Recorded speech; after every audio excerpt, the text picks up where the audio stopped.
Last night, my child bride, who you may have heard late in the show yesterday, she called up. She was going out with a friend of hers, a friend who shall remain nameless because of girls' night out. Yeah, but it was just the two of them. Mm-hmm. These two girls, they've been friends for years and years. As a matter of fact, this was a girl that I had considered dating right around the time that I started dating my wife. And, we're now talking, Frida and I have been married almost 20 years. It'll be 20 years in a couple of weeks, so this is a long time ago. Yeah, that's her, Mike. Okay, very good. So, Frida goes out with this girlfriend of hers. She's been friends with her longer than she's known me. And Frida brings her a gift. I think it's something that my wife got her in New York, like a I Heart New York mug or something like that, or something like, it's okay to be single or whatever, Sex in the Sea, whatever the mug is. She presents her with the mug. There's a lovely hat I saw that simply says F-U. There's another one that says F-U-F-er. Yeah, I have just the one that says F-U. Right. Very nicely constructed hat. So this is what girls do when girls, women, girls. My wife said girls, no matter how old or young they are, when they get together, foxes. They chicks, whenever they get together, they just can't get together and have a meal if they haven't seen each other for a while. They come on, have a meal. Right. They have to exchange some kind of gift. That's wonderful, isn't it? That's where women have it all over men. Interesting. I could never picture this. If I was on the phone with a friend of mine who I hadn't seen for years. And you meet him for lunch, and you bring him a date. What a fag thing that is. But bring him a gift, you mean? Yeah. I'm sorry. Bring him a gift. Unless the gift was a gift of dates. Bring your date a gift. Right. So, she meets this woman last night for drinks, down in Georgetown. And the way Frida describes it to me is that she gives this woman the mug from New York, and the woman says, oh, well, this is a wacky coincidence because I brought you a gift also. Wow. And Frida takes the gift, and it is a book about girlfriends, about women, friends who are girls. And Frida opens the book up. She does this. She licks her finger. She opens the book up, and on the front page there's an inscription. And now a lot of people do this. Buzz does this, especially if Buzz will give you a book. I have many books that Buzz has given me over the years, and, including the Holy Bible. And it's appropriate with a book. Whenever Buzz gives a book, there's always a little note from Buzz, like hope you enjoy this, or happy holiday, thinking of you, year 1984, whatever. So when you open the book later, you think, oh look, I remember that. I received this from my friend Buzz. Well, as it turns out, Frida opens the book, and as soon as she opens the book, apparently her friend's face goes white because Frida opens the book, and there's an inscription there.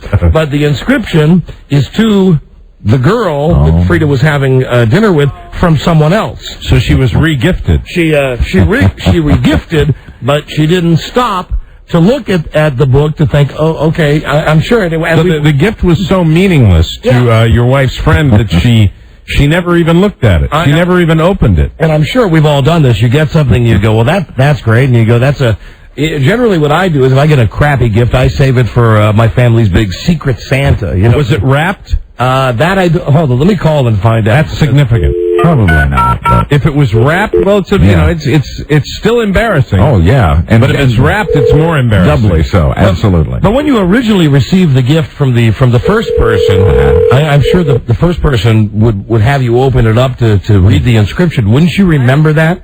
Hello? Hi, I'm on the other line talking to a computer tech. Okay, listen, very quickly. Yes. When you received the re-gift last night, right? And I've mentioned no names. Hey, honey, I've mentioned no names. But when you received the re-gift last night, what? Was it wrapped? Yes. Oh, it was wrapped. Oh, that makes it worse. Oh. It was wrapped. And what was? I'm not having this discussion, Booter. I'm on the other line. Plus, you didn't ask me if you could chat about this. I appreciate your. Well, I thought that this was something that something that you could share a laugh with your friend about. The fact. Yeah, I did, and it's no big deal. But I can't chat right now. All right. Goodbye. But there's the answer. I think. Probably everybody's re-gifted. I know I've re-gifted. Yeah, but you never re-gift with a gift that's been personalized for you by someone else. It would indicate once again that the re-gifting occurred when that person received the gift. They never even glanced at it, never even opened it up, because you would always look at the front of the book, I would think, and you would know that. And as a matter of fact, there was a second gift that was included. I regift booze a lot. Yeah, that's a good one. Yep. There was a smaller gift that my wife had been given that had no personal effects at all on it, and she was also sure that was a regift. Even though there was no telltale sign like a note on it, she said, well, I'm guessing that was a regift. And I think the last I heard, my wife then was going to regift the other gift, the non-personalized gift. She was going to regift that to someone else. That's a great idea. Because that's how the cycle goes. But generally, you got to be very careful, though. Obviously, with regifting, you never know what's going to happen. What goes around comes around. The lesson here would be if you get a gift from someone and like they write something to you, well, don't give that to someone else, or for God's sakes, rip out that page of the book if you have to. Yeah, there's certain things you can't regift. Cake. Right. But I think it's a girl thing. I think probably what happened... Now, Rob is saying you can regift cake. You can, and I have regift a fruitcake. Oh, a fruitcake. Yeah, of course you can. Be specific. Especially my mom's fruitcake. I mean, my mom's fruitcake, which you could put in a nuclear submarine torpedo tube. Joy of Cooking says you can keep a fruitcake for like 90 years. Yeah, of course, it's all preserved. Yes, But Surprised you didn't know that. generally, I think it's girls that give gifts when they meet each other for these dumb tea parties or whatever they have. And I think probably what happened was, as the other woman was leaving, she said, "Oh, you know what? You know that Frida, she's so kind and all. She's probably gotten me a gift, right? I better get something for her. Oh, well, let me see. What's this? Some stupid book about friendship. Well, this looks good. I'll just wrap this up and give it to her." Probably never gave it a second thought. It's very embarrassing, though. If I'm sure that she never dreamed that Frida would open it up and see an inscription there. If she thought there was if she knew there was an inscription in there, she never would have regifted. And if my wife, if she wasn't mad at me right now, and if she wasn't on the telephone, I'd be curious to know what the inscription said, because it was a book about friendship. You can regift an inscription that's a generic inscription from an author. Yeah, then it actually makes it a better gift. Yeah. Yes, but this was something apparently that someone had written, like, to Mike, you're the best buddy ever. This book is about friendship, and we're close friends. Right. Your pal, John. and I give it to you, and then you just wrap it up and give it to Buzz. The Buzz, that would be, very, very transparent. But it would mean a lot to me. Funny, though. But I laughed. I laughed. And I don't know how the moment went last night. I'm sure my wife didn't handle it the way I would. I would have opened it. I'm going, hey, what the F is this? Who is Larry, who you've just written this to? My name is not Larry. My pal Larry. Well, you have regifted me. You son of a bitch. That's why guys don't give gifts. Right. But I'm sure that my wife just opened it and said, oh, you must have made a mistake. Guys give gifts, but guys give like cigars. Right. Or maybe she didn't even say anything at all. Maybe she didn't even say anything at all. She might not have. She's very tactful that way. Let me see if I could just get that out of her. If she even mentioned to her girlfriend that she was aware that she's being regifted. Well, I would assume if the inscription was read, something would have to be said. But Frida may have read it when she got home last night. I was asleep when she got home. I don't know. I'm not sure. Because I thought you said the person turned white, though. No, Frida turned white. Or maybe it was the other way. Hey, honey, did you read the inscription with the other person right there? Shuggy, what did I just finish saying? Well, no, listen, this is generic. I've not made, this could be, you have unlike me, you have millions of friends. It could be any of your friends. Yes. Just.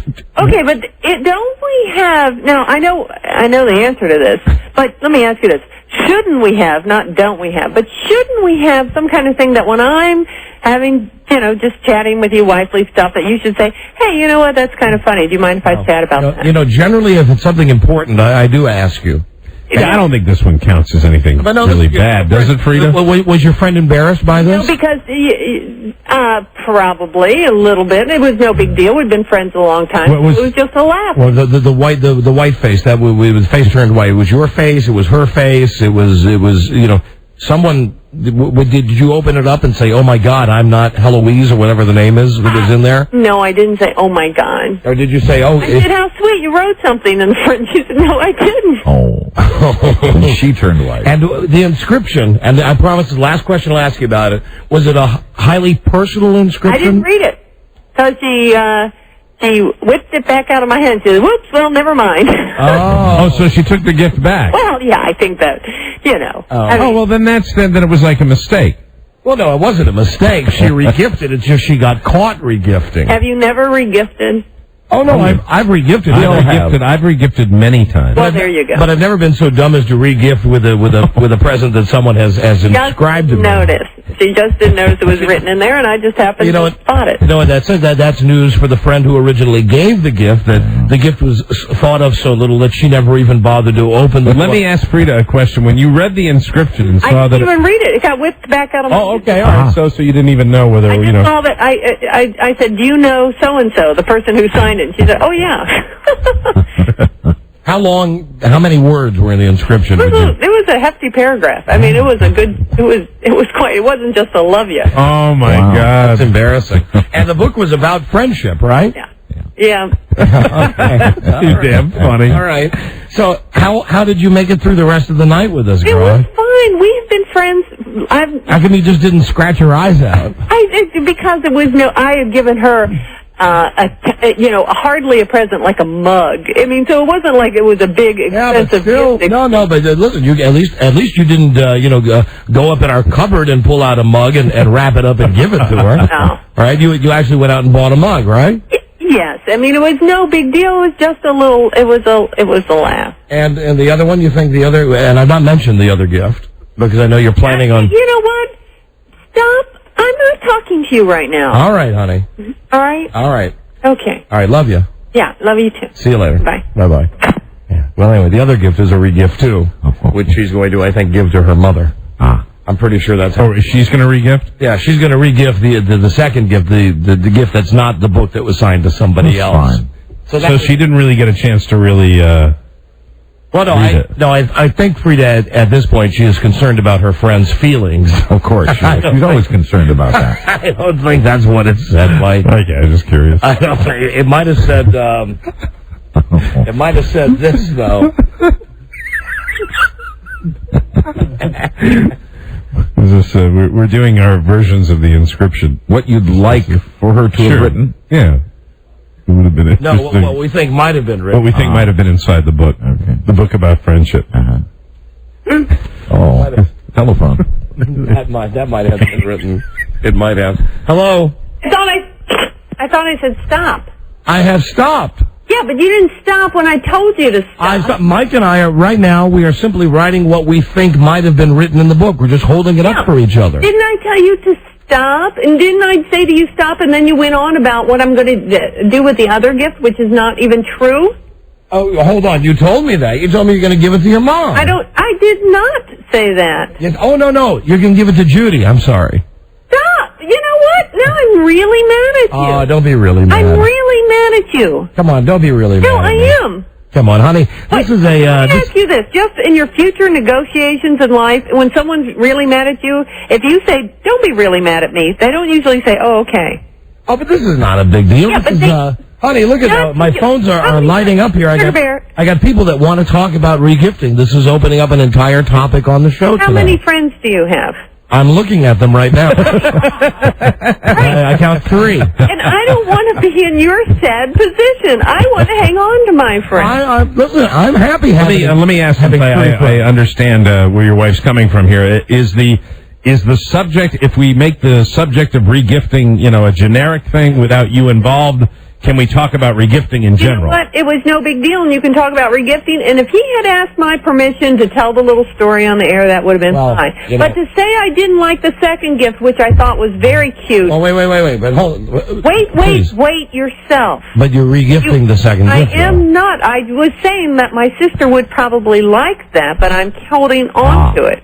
You misunderstood. Okay. I must have misunderstood when you said this would be nice for Judy. I'm going to give it to her. No, I said it would be nice for her because she would like that, but it was. All right, you know what? I'll just keep an eye out, and I'll just see if over the coming weeks and months. Another phone call. It's probably an actual friend of mine, or former friend. All right. There's no reason that this girl shouldn't still be your friend. Yeah, right. Let me just say, if she, I would think if someone is a real friend, if they want to regift me, regift me with hello. Hi.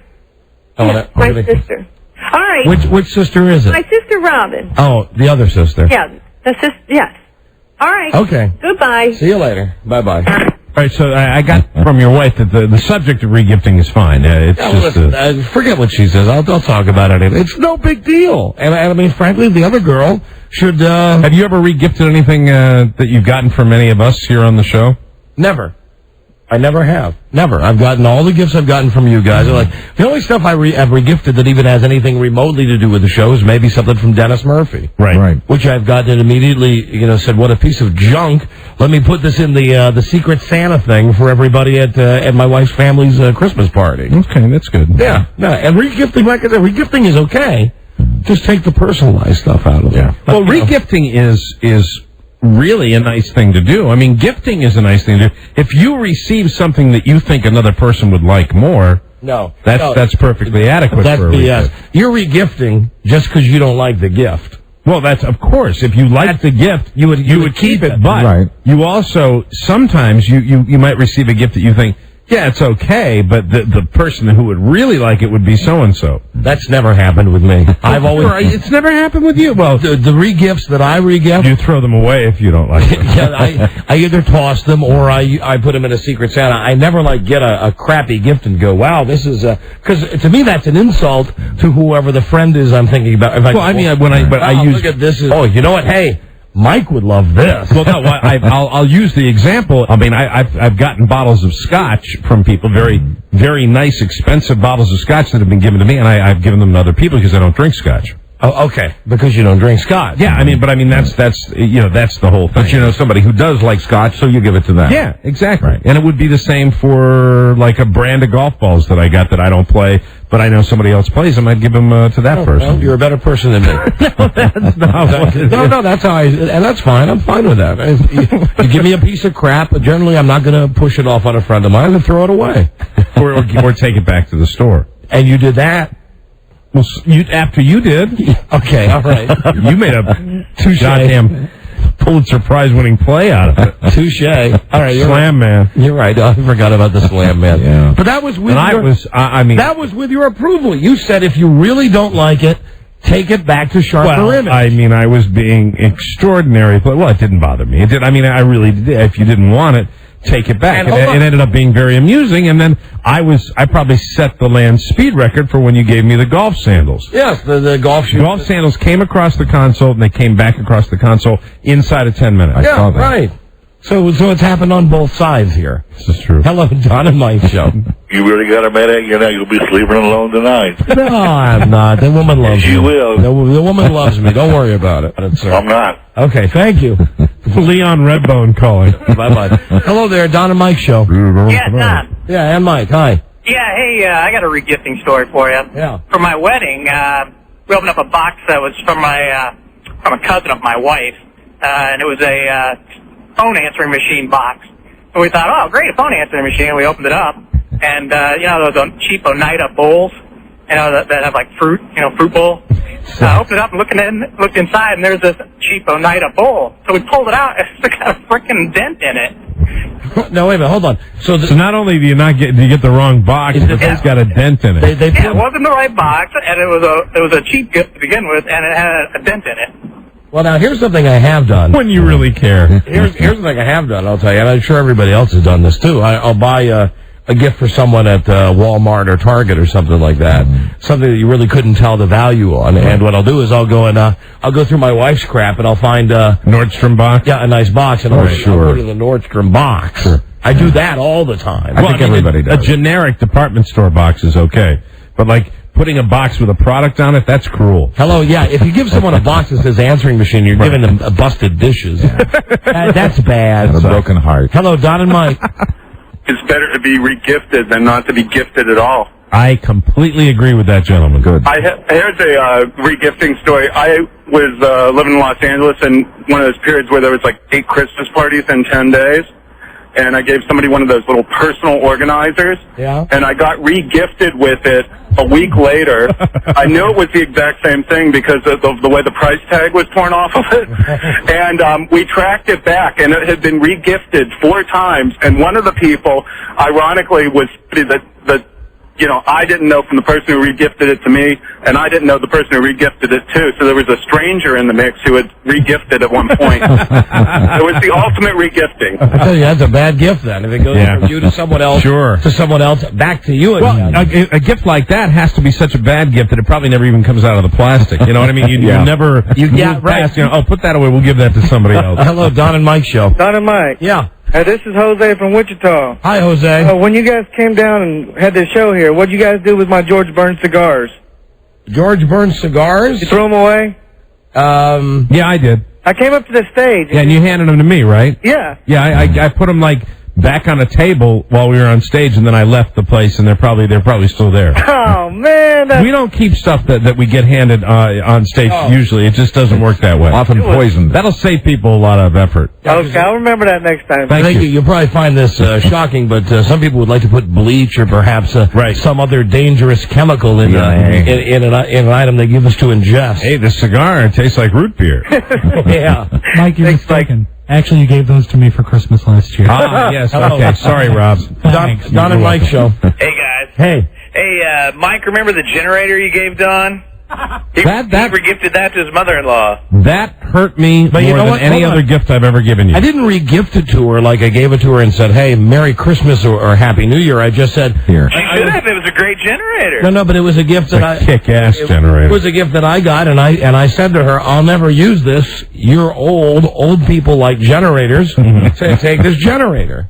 But I gave that to you for a specific need when you had been without power and you were complaining, and I actually envisioned the generator sitting outside your cave with an outlet ready to go whenever you would lose power, because you had complained. Watching television. You would complain during, I think, that bad winter we had. Well, when we had the blizzard. We had a horrible blizzard. I mean, you were out of power for like 3 or 4 days, and you were talking about not being able to watch television, and I was sitting there in the Home Depot, and I said, this will be, there was a special on generators, and I got you like the Cadillac of generators. I know it's a nice generator. And not only was it a good gift to get, but I thought the man-hours required the manpower required to get this gift to your location, to bring I remember heavy to lift. I had to bring the truck in to work, and you and I had to pick it up and put it in the truck. Right, and now it's still down with your in-laws with Brandy the dog. Mother and father-in-law, and they've never used it. Never used it once. It's still sitting in the same box out there with all the other things that have outlived their usefulness. That's right.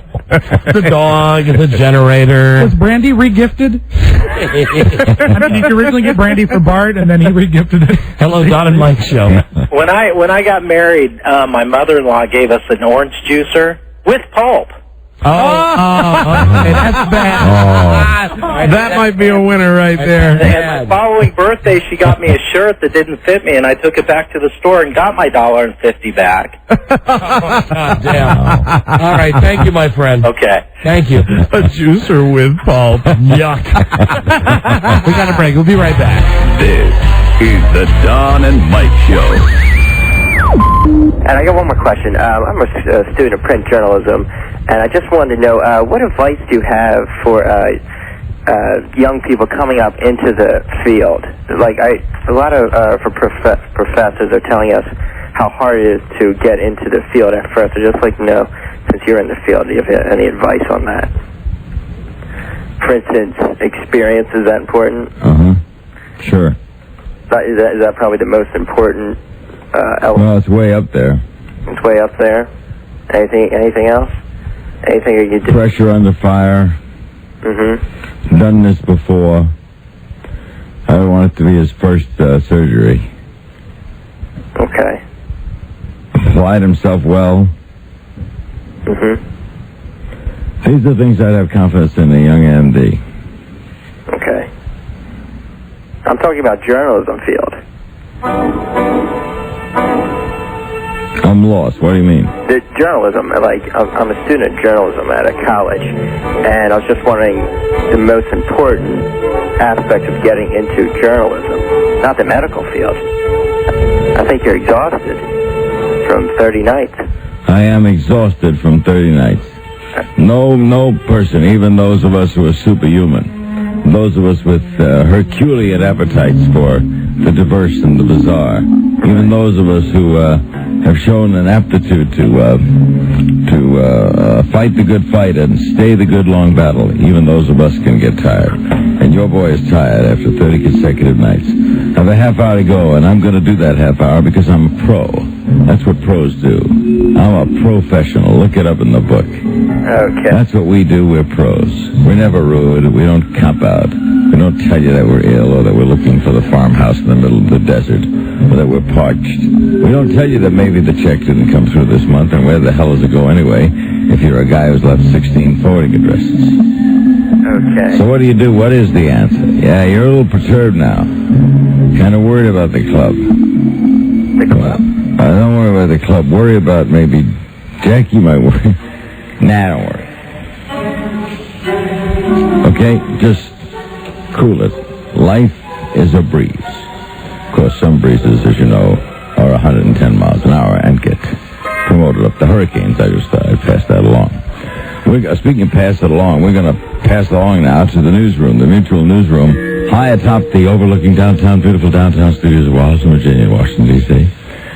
The Mutual Newsroom will get us up to date on the news headlines, and we'll come back with a little more Open Phone America. We'll have our salute to my man, Duke Siebert, by taking him to one of his favorite places, one of mine, too, the town of Cooperstown, New York. This is the Larry King Show in Washington, and we'll be right back. Very scary. The Don and Mike Show. Corn. Enjoy it a second time. The best of Don and Mike. Can we still say that? I don't know. It is the best of Don and Mike on a good-looking Wednesday. How you doing, everybody? Very eventful day here in Washington, D.C., what with tornadoes and the like and vicious wind and rain. I hope this broadcast finds you well. It's your old buddy, Rob Spiewak here, playing the tapes. We just heard Larry King, Larry from the corner, and this is just a magical moment when I think it was Don who discovered in a trade newspaper Larry King interviewing the best bad disc jockey in the world, Rick Dees. It's Larry and Rigdon on the best of Don and Mike. There's a disc jockey magazine called Radio and Records, right? And it's the industry Bible. Sure. And every year they have these stupid conventions, the disc jockey conventions. And this year, the highlight of the convention, and what a letdown this would be.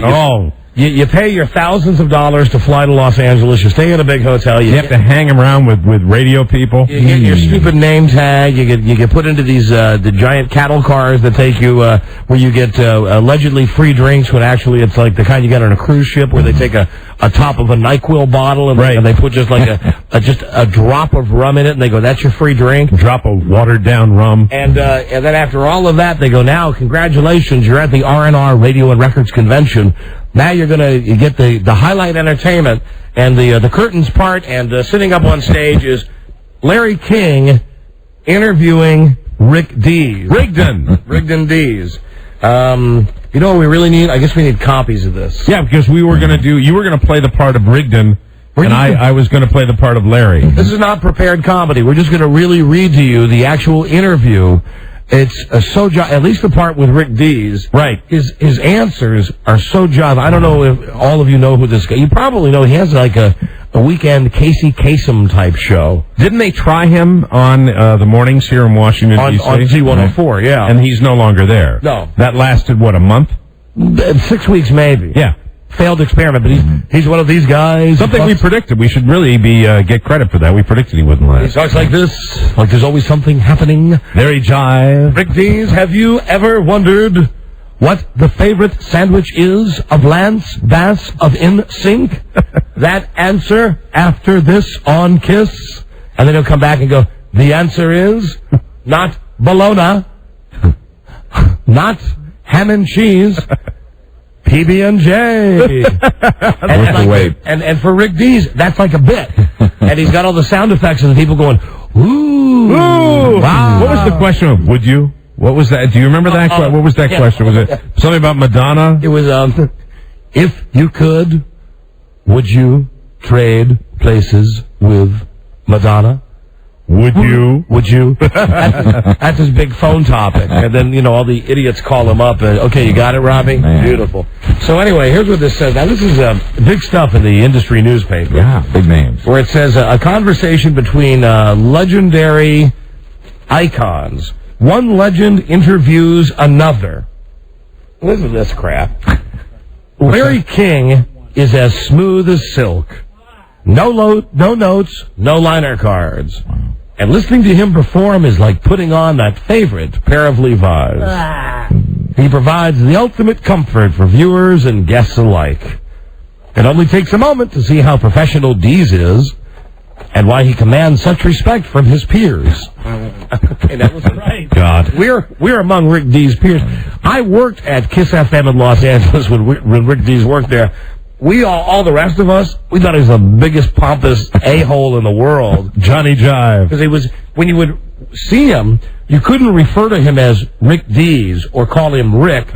You had to call him Rick Dees in the morning. Right. Oh, like if you saw him in the hall, you couldn't go, hi, Rick. You'd have to say, hey, Rick Dees in the morning. Oh, man. And the biggest secret, when I worked there at least, this was 20 years ago, was that his real name is Rigdon. So one day I'm walking out of the station with the program director, who hated him. Guy's name is Don Benson. The guy hated Rick Dees. Right. And Rick Dees is coming around the corner in his big old man Cadillac, which is funny because now I drive a big old man Cadillac. He's coming around the corner in this car, and Don Benson, top of his lungs, Sunset Boulevard, screams, "Hey! Rigdon!" And he turns around, and the program director just waving at him, and he says to me, that's his real name.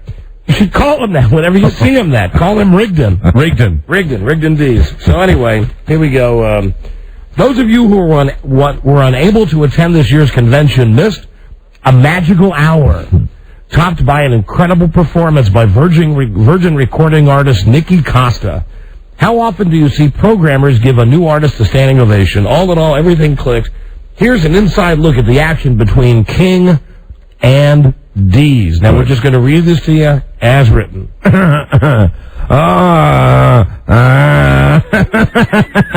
Hey. When I was asked to do this for Rick Dees, whom I've admired and enjoyed not only as a friend, but as a companion in business, I was honored to do it. The term great gets bandied around a lot, but there are very few great radio personalities who kiss my ass, and Rick Dees is one of them. Thank you, Larry. What happened with you on television? My goal as a kid was to get on late-night TV. And you got to remember also, and I'm going to break away from the script here for a second, that for about 5 minutes, Rick Dees had a show that went up against Leno and Letterman. I mean, nobody watched it, but he had a show. ABC decided to do something after Ted Koppel. That's a hard act to follow because he's talking about really serious subjects. What we were doing was a different format, and at the time it just didn't work. But I would love to go on now and do a show just like that. Larry. Oh, yeah. Why don't you try coming back? To tell you the truth, Larry. Okay, and listen. I'm breaking out of character again. This is a giveaway. When someone says to tell you the truth, even if you hear me saying that, I'm about to lie to you. Really, when you say to tell you the truth, what that implies is that everything else you've said up to that point has been a lie. It's a lie, correct. To tell you the truth, Larry, I love radio. See, that's a lie. I didn't love radio. And I'm working on a TV project. I really sincerely enjoy watching you and others do what you do so well. I've been very fortunate. I came up with an idea for the television networks. I pitched it to a company called Scripps Communications, and they actually bought it. It's called Fine Living. Oh, God. It'll be on in January. Really? You're going to show famous people's homes and all? Homes, cars, and more. It's like a Video Rob report. You have a son in the business, Rick. I do. He's in prison now, and as soon as he gets out... Funny. Kevin Dees has a tremendous amount of talent and great camera presence. He's 22 and just graduated from USC on the Dean's List. Is your wife, Julie, still doing voices? I haven't spoken to her in ages. No. The problem with Julie is... You funny man. She does voices, and She hears them, too. I'm so proud of Julie. She's the voice of Casper the Ghost. She's most of those little Smurfs. And she does a great Janet Reno. Do you live in a weird house? Yes, I do. Do you ever speak to each other in different languages? Last night, Larry, I was naked with Elizabeth Taylor, and this little voice came out from under the pillow. What was your break? It was in Memphis. Oh. Now, hold on. Stop for a second. Listen, that last little piece that you were hearing. Imagine you're a disc jockey in the audience, and you're thinking maybe you're going to learn something from Right. these guys. And it's this circle jerk. It's this bad, Rick Dees' bad joke. Now, first off, you get the essence of Rick Dees. I don't even know if how many of you know the magazine called Rob Report. I know it from being on airplanes. What it is it's an elitist magazine. It's beyond elitist. It's the Snob Report. It's not the Rob Report. It's the Snob Report. It's a magazine you read. It's all about stuff you can't have. Yeah, that's what it is. The most expensive cars in the world, the most expensive hotels in the world. Now, keep in mind, Rick Dees is the disc jockey that, when he was broadcast for a while on Z104, one of the breaks we heard him doing here when he was syndicated for 2 minutes in D.C. was, and this, I'm not lying, it was Z104, good morning, Rick Dees. Is there a finer feeling than getting in your automobile, heading out Santa Monica Boulevard in your Bentley? There's nothing in the world like driving a Bentley with the top down. Sure. Now, a Bentley... There's a relatable for everybody. A Bentley, correct me if I'm wrong, I don't know. That's like, what, a $500,000 car? Yeah. Something like that? Yeah, I mean, it's like $350,000, $400,000. Yeah, right. I mean, who can afford that car? Well, besides, Rigdon and Rush Limbaugh. Yeah, really nice to share that with people that are on their way to, slay the dragon at work. Yeah, all the people who are driving their Hyundais, all the people who really have to work for a living. Right. So his TV show is going to be a video Rob report. Oh, great! Just what we need. And his kid is in prison now. No, wait, no, that's a joke. Mm-hmm. What was your big break? I was in Memphis. Huh? I was trying to copy people in radio on the way up to that point. I tried to copy anybody. Larry King. Hey, can you rephrase that? A Dan Ingram, a Ted Brown. When I got to Memphis, a guy named Art Wonder came up to me and said, "What are you doing?" And I said, "What do you mean?" He said, "Just tell the jokes and do the same thing you do in the hall for the salespeople on the air." So the next day I said, "I'm going to try that." Oh, God. I went to the mayor's office. His name was Wyatt Chandler. They were doing a little promotion for Halloween and no one showed up. I had this little cassette recorder. I said, "Mayor, they're getting ready to fire me here in Memphis. Could you do me a favor and just say, 'Drive carefully'?" He said, "Yes, sir, Mr. Dees. Watch out for those potholes." "No, sir, Mr. Dees." The next day I went on the air, and I said, "So you're running around on your wife, right, Mayor?" And I played the tape that said, "Yes, sir, Mr. Dees." "Do you want this over the radio?" "No, sir, Mr. Dees." But we're just... I mean, you got to get past all this stuff to get to the good stuff about Rick Dees. Rigdon. When we get to page 2, Mike, it's his philosophy about how God is important to radio, and yes, of course, and how much money he makes, and rich guy, his incredible work ethic. All right, and we'll be right back. This is the Don and Mike Show. My first guest just made me laugh my butt off the last time she was on. That's what happened to it. I had to have her back. She stars in the hit CBS show King of Queens. Please welcome Leah Remini. Our next guest is one of the stars of the popular television program The King of Queens, Monday nights at 8 right here on CBS. Here's the lovely Leah Remini, ladies and gentlemen. Leah Remini is right over here. We're back, man. Stop. Balls of fire for Leah Remini, everybody. That's what I want to be called. Balls of fire? A ball of fire. Ball of fire. We're hearing the rules. Not balls of fire. I understand you're playing for somebody today. A couple DJs. Who are you playing for? Don and Mike. Don and Mike out in D.C. Don and Mike. The Don and Mike Show.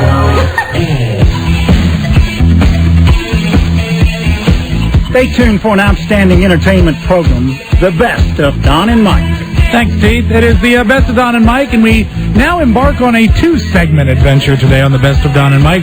If you've listened for any length of time, you know that Don and Mike have a checkered past with TV star Leah Remini. She stars on the popular CBS program The King of Queens, as you just heard Dave Letterman say. And this is a pretty good conversation, two-part conversation with Leah Remini on the best of Don and Mike. Hold on, stand by now. Hold on a second. Here we go. We got to come back to this. Stand by. Big TV star here on the line. Hello? This is very exciting. Hello, hold on. Let me play her in. All right, here she comes now. She plays the feisty, outspoken wife to the King of Queens, making her the Queen of Queens. I love her. Here's Leah Remini. There she is with Regis. Here she is with Letterman. Our next guest is one of the stars of the popular television program, The King of Queens, Monday nights at 8 right here on CBS. Here's the lovely Leah Remini, ladies and gentlemen. And here she is now back after a sabbatical, a hiatus, if you will, from this show. Hello. Hello. Hi. So listen, what's the dealio? Are we are we in? Are we out? Are we up? Well, I mean, down? you're always in with me, but I guess, you know, we should talk about what happened because... Yes. We have to because it was a part of the show. Okay, let's talk about it. I'll tell you the way I feel about it. All right, go ahead. All right, at the time, I felt like you were my friends, and I didn't want to do anything to upset you, and you basically put it, I mean, not basically, you put it to me like this, do the show, and we're never going to talk to you again. Right, but then there was at the time, I felt like, okay, you know, for my own personal reasons, I didn't want to do it. But then on top of it, you know, whatever. You didn't want me to do it. You guys didn't want me to do it. No, she's so not when I hung up the phone, I felt like, you know, that's like I wouldn't. That's a weird position to put me in. Anyway, then when I went to New York, and I out of the blue canceled. They heard the show. They knew I canceled because of you guys. Now, this wasn't Les Moonves. This is even his boss that I got in trouble about. I didn't know that our show, our network owns the radio show. You guys, you know, you're on the same thing. And anyway, I got in trouble for that. All right, just let me tell everybody, you know, Leah had been very loyal to being on this show, and she one day called and said she's going to be on Howard Stern's show, and we said, well, you know, we'd have a problem with that since, you know, he's like public enemy #1 on this show, and because, you know, Leah was such a big part of our show, which she has been for a long time. So then we went through this thing with Leah, and frankly, we didn't want her to do it because we think she's kind of exclusive to this show. We did that on the air. Everybody heard that. And then Leah and I had some off-air conversations, and I said to her, well, then, you know, go ahead with, you know, do what you have to do. And then, from my standpoint, where the bad stuff came in was that after you were on the show, you know, I get a tape of Stern's show, and I get the transcript of Stern's show, and at one point you just apologized to him. Yeah, and we both thought that you were apologizing for us. Why? And that's First of all, that's bull. That's complete bull. First of all, let me explain something to you. I had already committed to doing the show. They had already had me booked on the show. Then when I talked to you guys, you said don't do it. This is like a day or two, how many days before I was going to New York to do it. Okay. And I canceled on him. Okay. That's what I apologize for. Okay, all right. Then, all right. Because that is not professional. Don't ever say to me that I'm kissing anybody's ass, because I'm not kissing anybody's ass. No, hold on. The bottom line is, I had committed to doing his show. All right, and so you were apologizing for that. You guys have for some stupid crap going on. You're on the same network, basically. Honey, not listen. even against each No, other. no. But don't say that I can't. No.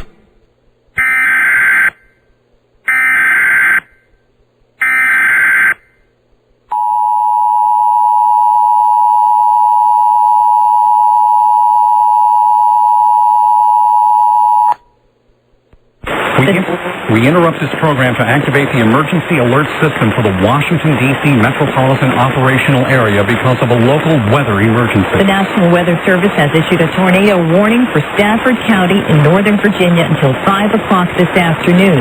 At 3:55 this afternoon, Doppler radar indicated a developing tornado 11 miles south of Stafford, moving north at 25 miles per hour. Some locations near the path of the storm include Stafford, Stones Corner, and Brooks. If you are in or near the path of this storm, take cover now. If no shelter is available underground, move to an interior room on the lowest floor. Mobile homes and vehicles should be abandoned for more substantial shelter, and avoid windows. Do not take shelter under highway overpasses. Once again, a tornado warning has now been issued for Stafford County in Northern Virginia until 5 o'clock.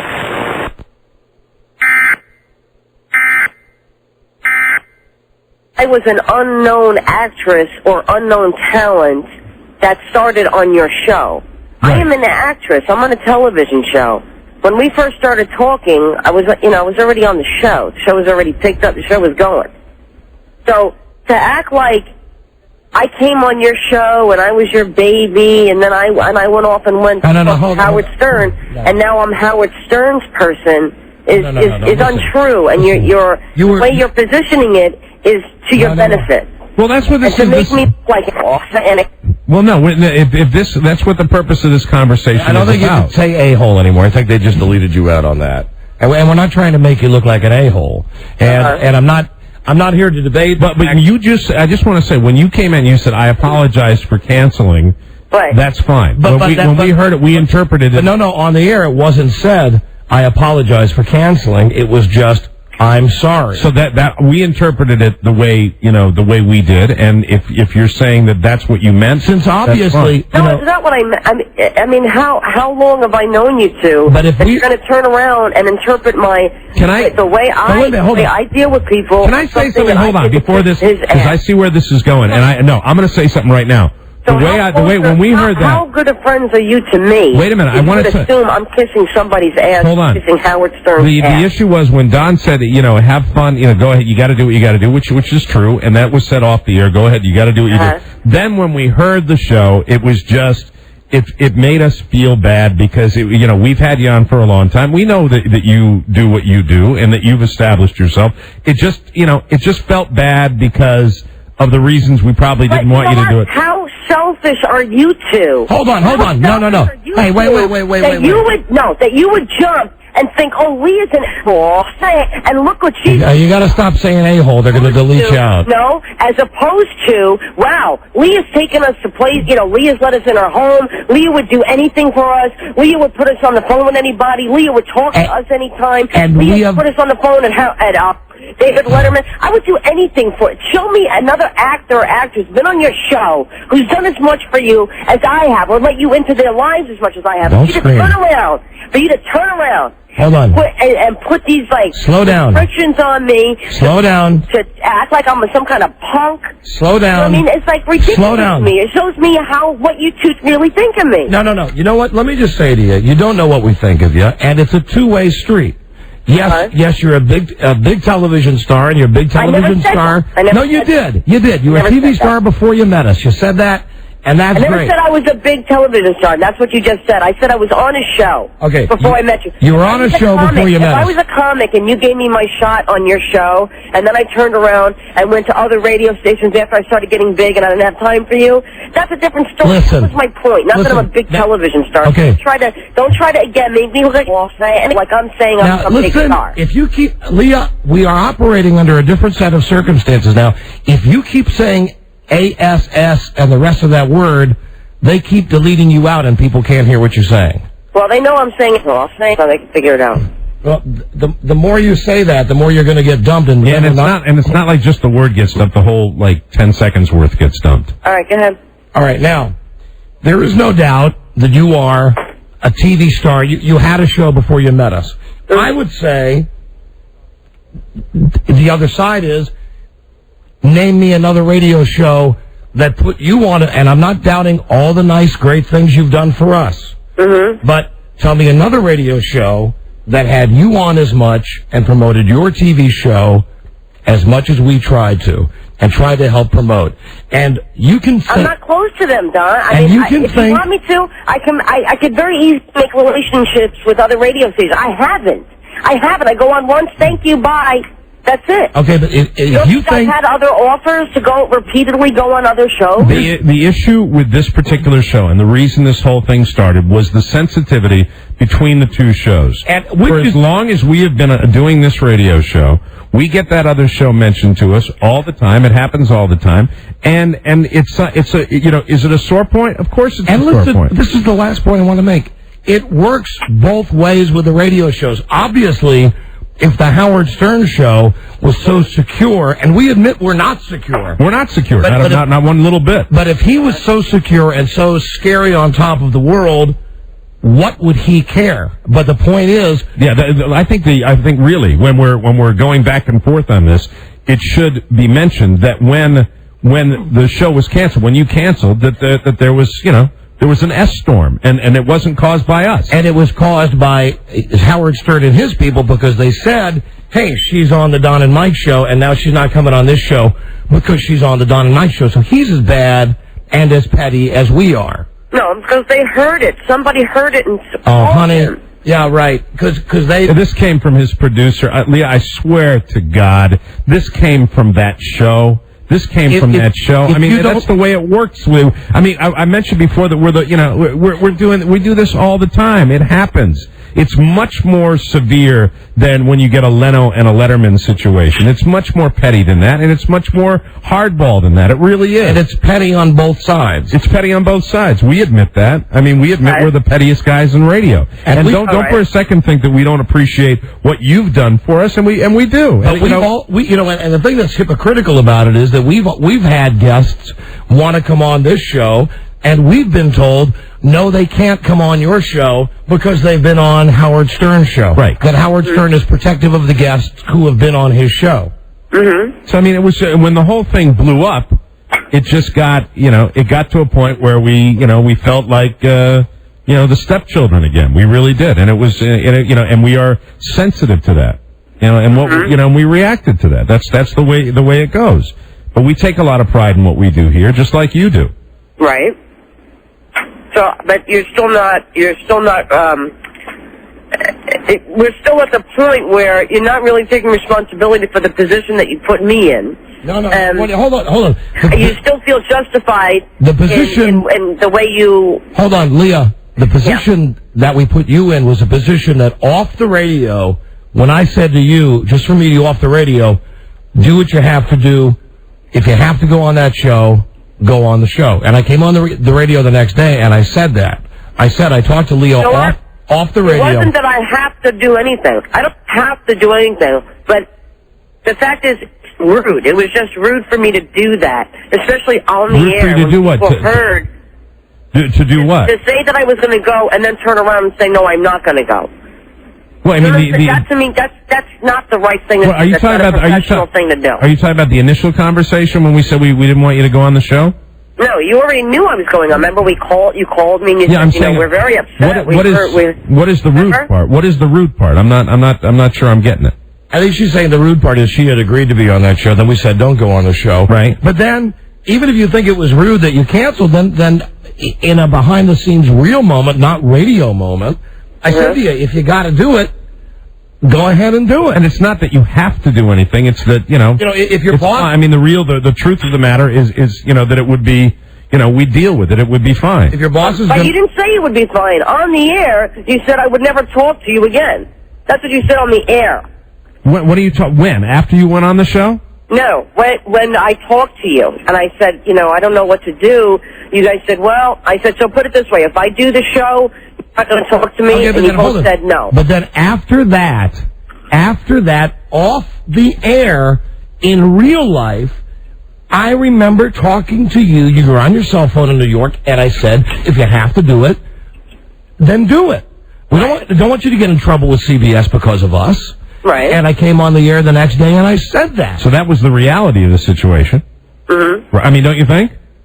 I mean, you I don't know what you said on the air. I mean, you could have said, I don't know what you said. I'm telling you what I just said. So you said Leah had to go. You never, do you feel that it was wrong for you two to ask me not to do it after I committed to doing it? No. Okay, so that's where we're... that's like any show. I mean, it's the nature of the competitive posture between the two shows. Again, I'm not a comic. I'm not somebody just started out. And then... And honey, neither are we. But I understand that. But then what makes me feel bad, the most, is that you don't look at like, wow, Leah does let us in more than the average person. Yeah, but and you know what? And you also do a lot of radio shows where it was never... an issue. No, I mean, what I'm saying is... It was this one particular circumstance. You don't think you did the wrong thing, but at the same time, you don't acknowledge the fact that, where do I get a break with you two? You know what I'm saying? Where's my break? Well, hold on. Where's your break? Hold on. Where's the break? And I acknowledge you've been great to us, and we love you. But where's the break? You tell me another radio show where you could go on for hours, and we have had you on stretches for hours, where we promote your show week in, week out, whether you're on the show, whether we've talked to you recently. We promote the show. We talk about it on Tuesday after it's been on. You tell me another radio show. I mean, if we're going to be like that, you tell me another radio show that's promoted your TV show like ours has. You can't. And I'll say, I haven't gone that. I mean, there was nobody else that I wanted to talk to. If you think, I think it's a two-way street. It is, and that's right. Things that we need. Let's agree on that. It is a two-way street. And like I said, you've been great to us. You've done so many nice things for us. But I think, and when you say, you know, will you acknowledge that it's wrong in that circumstance when we're talking about a certain radio show and a competitive stature between two radio shows on that one? That is the way we would play it with you, and that is the way we would play it with any other person that was important to us on our show. Anybody who talks to you on the radio does not go to Howard Stern. No, anybody who any other radio show. Anybody who is on our show, and we considered you because of your many appearances to be more than a casual guest. You were important to this show. That's what the issue was, that you were important to the show. And you were identified with. It's not that anybody that we'd have that. Not only do we not have that with anybody else, you know, it's something that was a particular circumstance, and we were being honest with you when we had the discussion on the air. You know, when we said, yeah, we'd prefer if you didn't do it. I remember when you were on the air when we said that. And do we apologize for that? I'll tell you why we don't apologize for that. Because that, unfortunately, the way this business works is the way it works, and it's the way it works with his show. It's the way it works with our show. And you know, when it's a question anybody who goes on Howard Stern doesn't go on. No, I didn't say that. No. I didn't say that. What I said was anybody that, you know, you are an island unto yourself when it comes to our show. How many times have you been on the show, really, seriously? Like maybe 50 times? Yeah. Okay. It was something that, you know, with your circumstance on this show, it was an isolated circumstance. It was an isolated circumstance. There are a lot of guests that share between the two shows. We've even had guests on the very same day, like the wrestler Mankind. And the reason I think that we don't think it's wrong is because off air, Don said, you know, we understand that you got to do what you got to do. Not that you have to do anything. We understand that you got to play it. You know, you got to play politics just like everybody else, probably more so. But the deal is, a wrestler like Mankind or a comedian who goes on our show and Stern's show and goes on Conan O'Brien and every other goddamn radio show, we don't have a relationship with them. But now, you mentioned the fact you were nice enough to let me stay at your house, okay? And we've got all of that history. Nice enough? I never said I was nice enough to let you stay in my house. I said we were friends and don't be offended. You said I was at your house. I'm trying to say something nice here. I'm trying to say that because of the fact that the way you say it is very snide and like I made. You know, that's because it's not the way I said it. Well, you know, what I mean? maybe we all have to like tone down the confrontational nature of this conversation. But my point is that because you've been on this show so long, and we do have so many personal moments with you that have been shared on the radio, you are more than just, to us, you are more than just a guest who hops from show to show to show. And I don't do that. But generally, I don't do that. Generally you don't. But in this case, you did, and you did with the guy who... You know, the issue is, did we feel a little territorial? Was that maybe out of line? I don't know. But the fact is, yeah, we did feel territorial. It's not about territorial. It's about, you know, the stuff that goes on behind the scenes that people don't really know about. You know what I'm saying? What stuff? What stuff? What? What stuff behind the scenes? Like the backstory, the politics, and the crap that people are not usually involved in. Like me, I'm not usually involved in the inner workings of your politics. And it was an S storm, and I understand it was an S storm. What's that? I mean, everything that you went through during that period of time was a difficult situation. And it was a difficult situation on the air for us as well. Because when you do a show like this, you have to posture yourself. You have to present yourself in a certain way. You have to be, you know, the way radio shows work, it's who's the biggest swinging you-know-what. And that's the way we have to position it on the air. And it's the nature of the business. Is it great? No, it's not great. You know, I will tell you that, you know, down here, you know, the one rung above circus clowns on the showbiz ladder, we got to play it differently. And if I do Rick D's morning show, then we would actually. We don't care. We would drive you to the station. And I told you that I don't care. Rick D's. So that's okay. Kevin and Bean. So do you see that that's a little odd? It's like you have. No. You're saying, you're our girl. You're our girl. No. You can do other radio shows, just not this one. We have a history with this guy. With that This guy is best friends with the owner of the station, is on my same network. Great. Somebody that I made already had to let me tell you something. We are aware of that fact too, and you know that's, you know, that we've dealt with that for forever, as you know, as long as we've been with this company. Right. You know what? So he's best friends with the owner. We're pretty good friends with the owner. Right. We're not best friends with the owner. But do you understand? It's not about that. What it is about is the relationship between the two shows. There is from the very day we started with this company. There is bad blood between the two shows, and that bad blood runs. Anybody that listens to our show knows that there always has been. It runs both ways. It runs from him to us and from us to him. And that's why everything happened. That's the reason. It's not, you know, it's not really about go on any show you want. It's that particular circumstance. That's why all this happened. But I guess it's not that big of a deal if off the air Don said, I understand, you know, do what you got to do.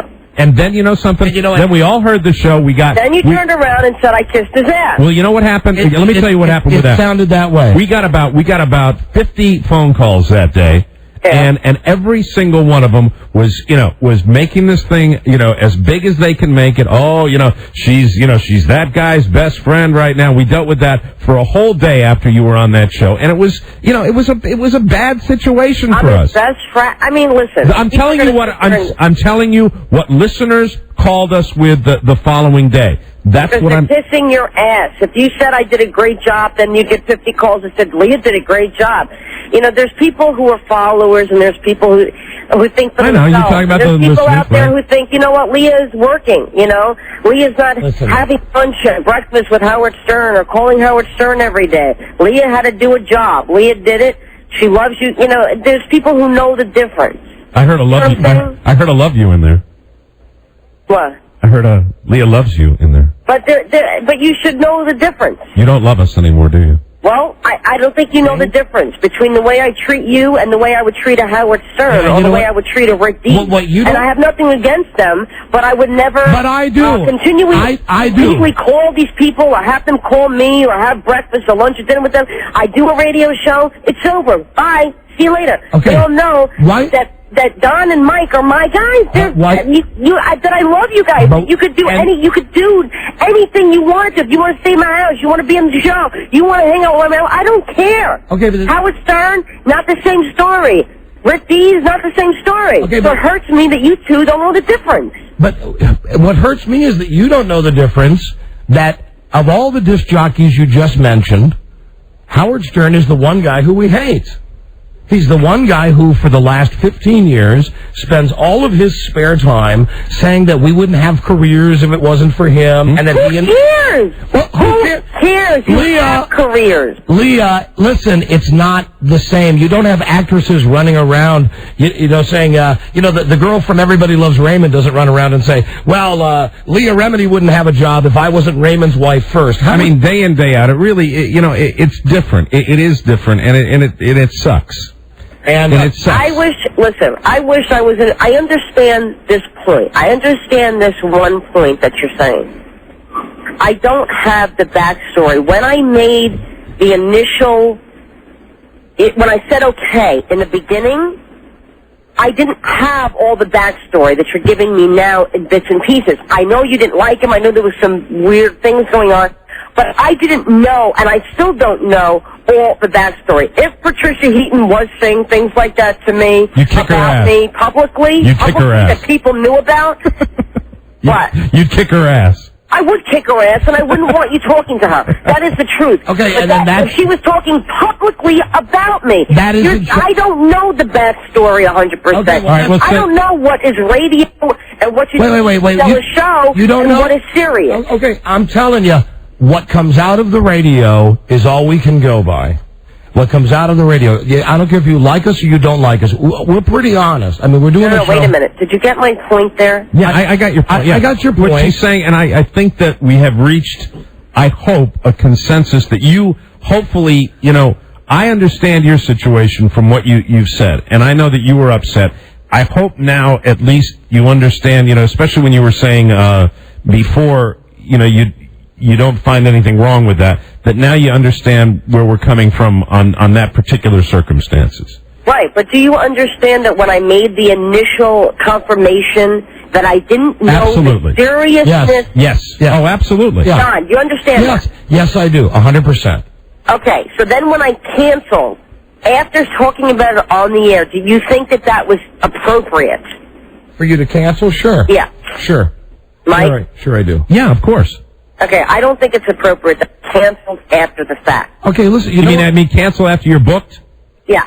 Well, yeah, I mean, it depends. But it happens. We have people cancel on us all the time. And that's not cool. He has people cancel on him all the time. It doesn't matter. We talked about it on the radio. Right. They knew why I was canceled. Well, and that's what caused the whole S-storm, and I understand. And that just gets back to the point of that he's just as petty as we are, that we talked about it. You canceled. Yeah. So then he went crying to whoever he went to at CBS and said, well, she's canceling because they asked her to cancel.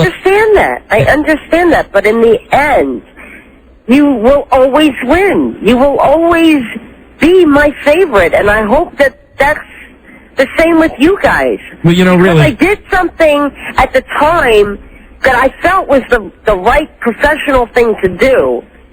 Shouldn't reflect on our friendship. If you told me at dinner at the Daily Grill, whatever, hey, Lee, really besides the joking around, this person really means this, and this to me. In the future, you got to tell me, did Rick Dees do you wrong? Because I would never make the commitment to do it in the first place. Okay, all right, we're fine with that. that. You got to tell me beforehand. Okay, well, and I will back you up. We'll be right back. All right, this is the Don and Mike Show. Is she hot, or is she just delivery person hot? Hot. Just bottom line is for me. Is she hot enough that you might think about it while you're having sex with Carrie? Think about other women while I'm having sex with my wife? Oh, sure. So what do you think about? I think about my marriage vows and the life we built together.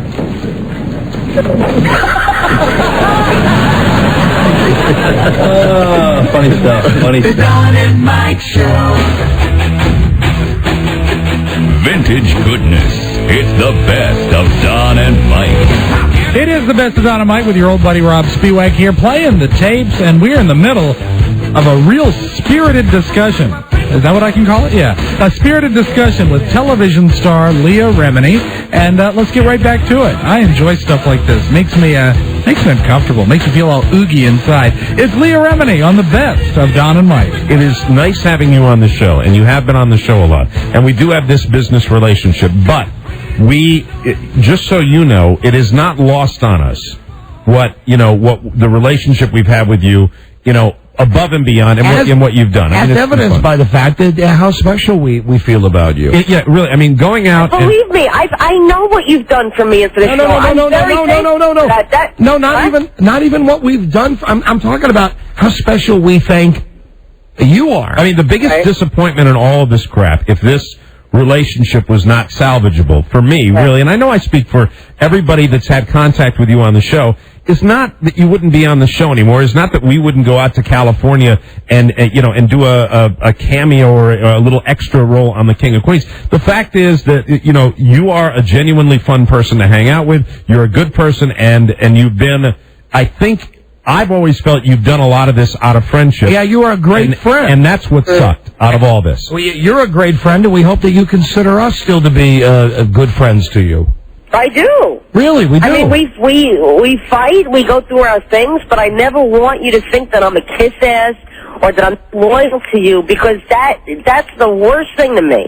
That is the worst possible thing to me, that you would think that of me as a person. If I had done it over again, Don, I would have seriously called you at home, or Mike called you at home and said, what do you want me to do? I'm about to do this show. Well, you know what, and I think it's the worst thing that because you didn't know all of the back stuff that I would do that to you because you didn't know the incredible amount of history between the shows. Mm-hmm. So in the future, yeah, I would have called you off the air and said, listen, hey, you know what, this guy's poison to us. I would have. Yeah, but even prior to that, I mean, it's like you got to tell me before. You know how these things get booked. If I'm going to Chicago, they're going to book me on certain shows. And the history we have feuds with disc jockeys all the time. We have had feuds with disc jockeys. But you got to tell me. But you know what? This is the only one. Give me the chance beforehand to say, you know what? The thing is, we have feuds with disc jockeys all the time. But he's the only one that really, for the better part of all the years we've been on this show, that day in, day out, in the company, outside of the company, we hear that name, and from the word go, it was started on a negative footing, and it's it's never going to change, and nor do we care. I mean, that's just the way it is, and believe me, this does not exist with radio shows all over the country. It doesn't. So, I mean, the answer to your question is it's not something that, you need any background on because there isn't any background other than that particular circumstance.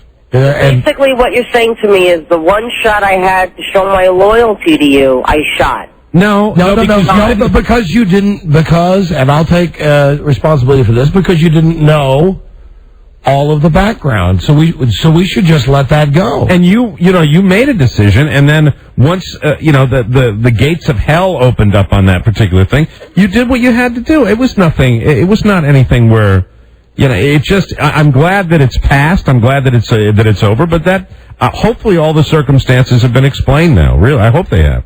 Okay. Okay. I mean, listen. I speak for myself. I love you.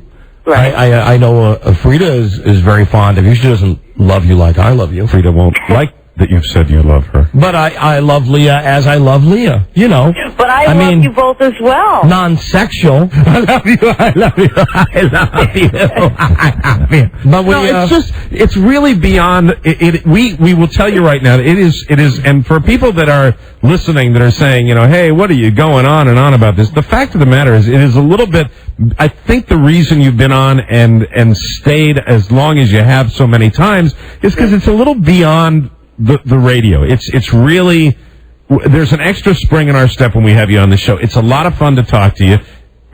Regardless of promoting this or promoting that. It's just we have more moments that are just funny and you're an honest goddamn girl. You spontaneous. You really say what you think, and then you say what you mean, and you mean what you say, and in this business, the stupid radio business, at least, that's very rare.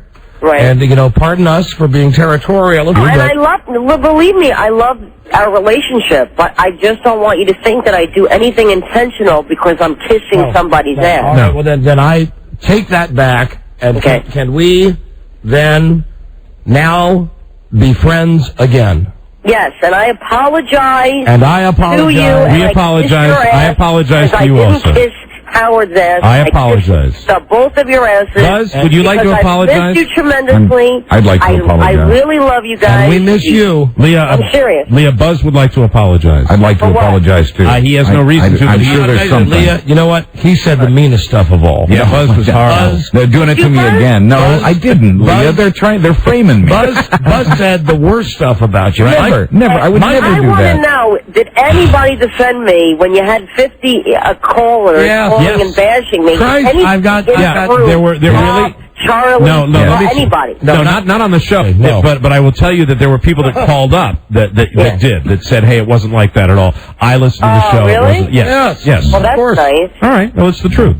It is. That's very nice. Rob, would you like to apologize to Leah? Yeah, and I take it back. Buzz was not the meanest. Rob was the cruelest. Yeah, not even counting the stuff I felt in my heart. What'd you say?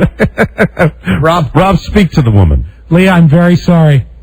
What did you say? I said nothing. No, he's lying. No, he's lying. Well, actually, he wrote most of it on note cards. Yeah, horrible. I've horrible journaled. stuff. I've journaled for pages, volumes. No, we're Did kidding. he say anything or not? No, he didn't. No, we're kidding. No, he's kidding. We're just kidding. Don't apologize, Rob. You're just being a man then. No, apologize to her, Rob. I'm very sorry. The apology means nothing if he's done nothing. Right. Well, no, he was a participant. We're all sorry about what happened. Yeah, I'm sorry about the whole circumstance, and I'm glad that we can move by it. Can we move by it? Yes, Okay. please, Beautiful. let's. Thank you. Hey. Are we friends again? Are you still with Angelo? Yes. All right. Oh, well, that's But great. here's the thing. It's been a month since I've quit smoking. Really? Oh, I got news for you. It's been approximately 30 minutes since Mike quit smoking. Mike, you didn't start again. No, I quit. I quit, and then I started up again. He is lighting Well, up. Mike, then you didn't quit. He's lighting up again. He's lighting up right now in the studio. Well, Mike, it's been you quit for how long was it, Don, that he quit? I quit for about a week. I should have bet you. Oh my I should have God. bet you. And as a matter of fact, he's not even smoking brand name. He's smoking generic cigarettes. My sister-in-law gave these to me because my sister-in-law said they're just like Marlboro Ultralights. No, they're crap. And gave me I mean, you BB. gotta stop smoking. If I could stop smoking, you could stop smoking. It's been a month. I know. It's been over a month that I've quit smoking. I will try. I can't quit drinking, though. Really? No, I will not quit drinking. A man has his limitations. I need my vices. You gotta have something. Absolutely. You gotta have something. I find You always have. I find now that we're back to being friends, I hope I can say this to you. I find it hard to believe you've not smoked for a month. You think I'm lying to you? I find it very hard to believe. Now, don't get mad at me because we're back to being friends now. I'm not going to get mad at you, but let me ask you a question. Don't you hear a little bit more antagonism than usual? Yes. Yeah, but I thought maybe. And I don't have my period. I just got over my period. All right, that's what I thought. Okay. No. Well, congratulations. Huh? Congratulations. I always thought it was sexy when you smoked. No, I got to stop. I mean, really, it was Shannon. It was my little sister who she stayed. You remember when Angela went out of town for like a month? Yeah. She stayed with me, and she heard me coughing at night, and she got very upset. And she had to leave me a note that said, I'd like to have a meeting with you if I can tomorrow. So I sat with her, and she just started crying. She just started crying. Well, She's like, I heard you coughing at night. And that was really enough for me to quit. I know I'm going to get in trouble. I'm going to sound like Joe Camel here, but I just want to say I think it's goddamn sexy when you smoke. Thank you, sweetie. He says the same thing to me, Leah. And Mike, you are incredibly sexy when you smoke. I'm smoking Well, it. I'll smoke for you. Oh, thank you. And Leah, if now we're officially friends, and then I apologize and forget all about the crap with Big Bird. We have to put everything in the past. All right, let's do that. All right, very good. Beautiful. Yes. Then who have you been talking to now? who did we have on? Who would be the biggest celebrity that we've had on? Peter Tork of the Monkees. All right, do you see? No. Who have you talked to in my kind of category? I just gave it to you. There is no category. Peter Tork of the Monkey. Beaver Cleaver. You've had no females on the show. It sucked. No. How have you been filling your time? It's just. Well, we've had Frida on a lot. What? Frida's been on a lot. How is Frida? Does she miss me in a hole? Yeah, she does. No, she does. As a matter of fact, she was yelling at me today, saying, if you're going to talk to Leah, be nice. Well, I think that's why you two get along as well as you do. Can't say, thanks. Oh, there you go. You were just deleted again. Leah, see, and when you say that, they cut out like 10 seconds of the show, so you just got to say a-hole. A-hole. A-hole. How's your mom? What? How's your mom? My mom is very well. Very good. You. What? No, nothing. I was just asking how your mom was doing. You're starting something there now. I'm not starting anything. You're starting something. What, Mike? What are I'm you gonna not say? starting anything. What? No, you remember the whole thing when we were talking about your mom and what did Leah's mom say? She said I'm hateful. Hateful. That's right. It was a joke. That's why I said that. Oh, who said? She said you were hateful, right, Don? Yes. Yes. Yeah. Was that true though? Well, no. Not as hateful? I don't think I'm hateful. Well, she thinks she has a very dark side to you. Right. Well, and vice versa. And vice versa. Yeah, you're absolutely right. Yeah. No. Well, listen. All right. But she'll admit it. And so do I. There's a dark, evil side to me. Dark, evil, in the recesses. There's a dark, evil side to all of us, don't you think? Not me. No? Oh, no, not the golden boy. Only when I'm drinking scotch. Yeah. Oh, okay. That's every day? Only like at 2 in the morning when I was... I thought you didn't like scotch. I thought scotch. No, that's why I don't drink scotch anymore, because I don't. That's the reason. That's anger. And the only thing I would do, the dark side comes out. You will admit this is true. The dark side really comes out against people I don't like to start with. Yeah, that's what happens when you drink. When I drink, that's what. If there's somebody I don't like, Steve Johnson, going in. Who is that? He's a sales guy that works here, and he saw the dark side at the Super Bowl. And see, if it's me, I'm the opposite. If I've had a lot to drink, he'll love him. I will hug him and say, "You're my buddy." Right. You know, I go the opposite. Really? Yeah, I'm the opposite. Very way. warm. Right. Opposite way. So, listen, so we're friends. Yes. We love you. We want to have you back on the show as much as you want to be on the show. You know, you still have carte blanche. Anytime, anything you want to talk about at all, whenever. All right. Thank you. I do want to tell you something important, though, off the radio that has nothing to do with what we've just been talking about. All right. Can you hold on for just a second? But I love you guys. We love you, too. And I'm glad to talk to you again. I really did miss you. I feel extremely relieved. I'm going to tell her the thing. Yeah, tell her the thing. Yeah, I'm going to tell her the thing. And do it when we go to break. No, I'm going to do it now. Yeah, well, I mean, I thought, I would lose my concentration. I'm going to put her on hold and tell her the thing. Okay. I feel extremely relieved. I was very much worried when this started that it wasn't going to go well, and I was you know what? It very ended up being relieved. a great segment with Leah. You know, she screamed, we screamed, we had to lead her out about 5 times. And, right. And look at now, she's our friend again. Everything's fine. Yay. Okay. Can you hold on, please? Yes. Okay, I'll be right back. Okay. Well, there she is. TV's Leah Remini. Very good. See, it worked out fine. Oh boy. Wow. Everything worked out fine. Oh dear. And you thought I was going to blow it. I think everything's fine. Don and Mike, go to break, and we'll be right back after these messages. This is the Don and Mike Show. Bitty piddling amount like 3 cents to a worthy cause like the underprivileged children's drive. I was reading here just the other day where there's somewhere like 400 needy boys in this county alone, or 1.5 boys per square mile. There is? It sure is. I never seen one, Paul. Never seen one what? A half boy. Well, it's not really a half a boy. It's a ratio. Horatio who? Not whole ratio, a ratio. It's mathematics. Arithmetic. Look now, Opie, just forget that part of it. Forget the part about the half boy. It's pretty hard to forget a thing like that, Paul. Well, try. Or Horatio. The Don and Mike Show. Stay tuned for an outstanding entertainment program, the best of Don and Mike. Thank you, Teeth. It is the best of Don and Mike. We just finished up a great sort of fight with a resolution between Don and Mike and Leah Remini. Let's keep the good fight feeling going. Not that common that Don and Mike have a set to, but they did have a pretty good fight a few years back, and here's the recap. I remember this one. This is pretty great. It's Don and Mike fighting on the best of Don and Mike. Mike and I rarely fight. We had a good one yesterday. We had a real good one. We had a blowout yesterday. We made a scene. Yes, I was thinking about that after the bet. We actually made a scene like a couple of women. Here's the setup. We're leaving the WJFK radio station to go to Union Station to take the train up to New York because it's so effed up to fly. Right. Well, see, I hesitate. I'm not going to say how fast you were going. No, I will jump in here if I feel I need to defend myself.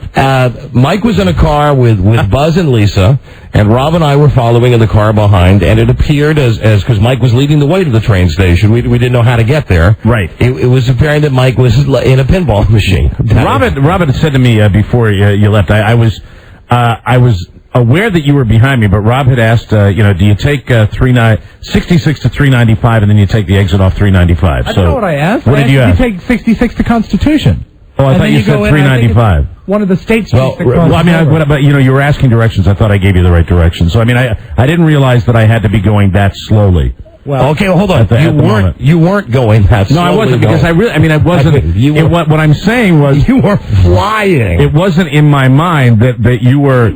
I thought that Rob had, knew how to get there. That's what. I had a vague idea, but at a totally different approach than you took. Okay, all right. So we're in the car, and good approach, wasn't it? We're on 66. Hold on, that's a bad approach. And I'm trying to follow Mike, and I mean it's like it's a pinball. It's Left lane, cut over, right lane, get boxed in, middle lane, left lane. Buzz was there. He was my shotgun, and we were doing well under adverse situations. I may have actually fueled the fire. I don't know. Thank you, Buzz. I wasn't going to mention that, but Buzz and I guess share a desire to get through the traffic, and it was really the slowest getting out of where our studios are. It was the slowest it's ever been.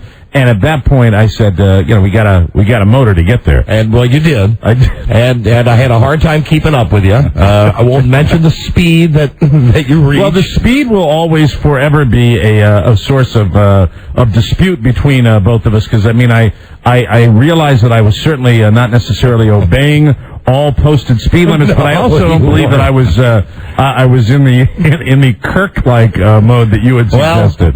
Well, I'm driving a new car. I understand. And either my speedometer's screwed up, right, or that's how fast. But listen, I'm not here to argue the speed. Well, then I have very little else to argue if you don't want to argue the speed. No.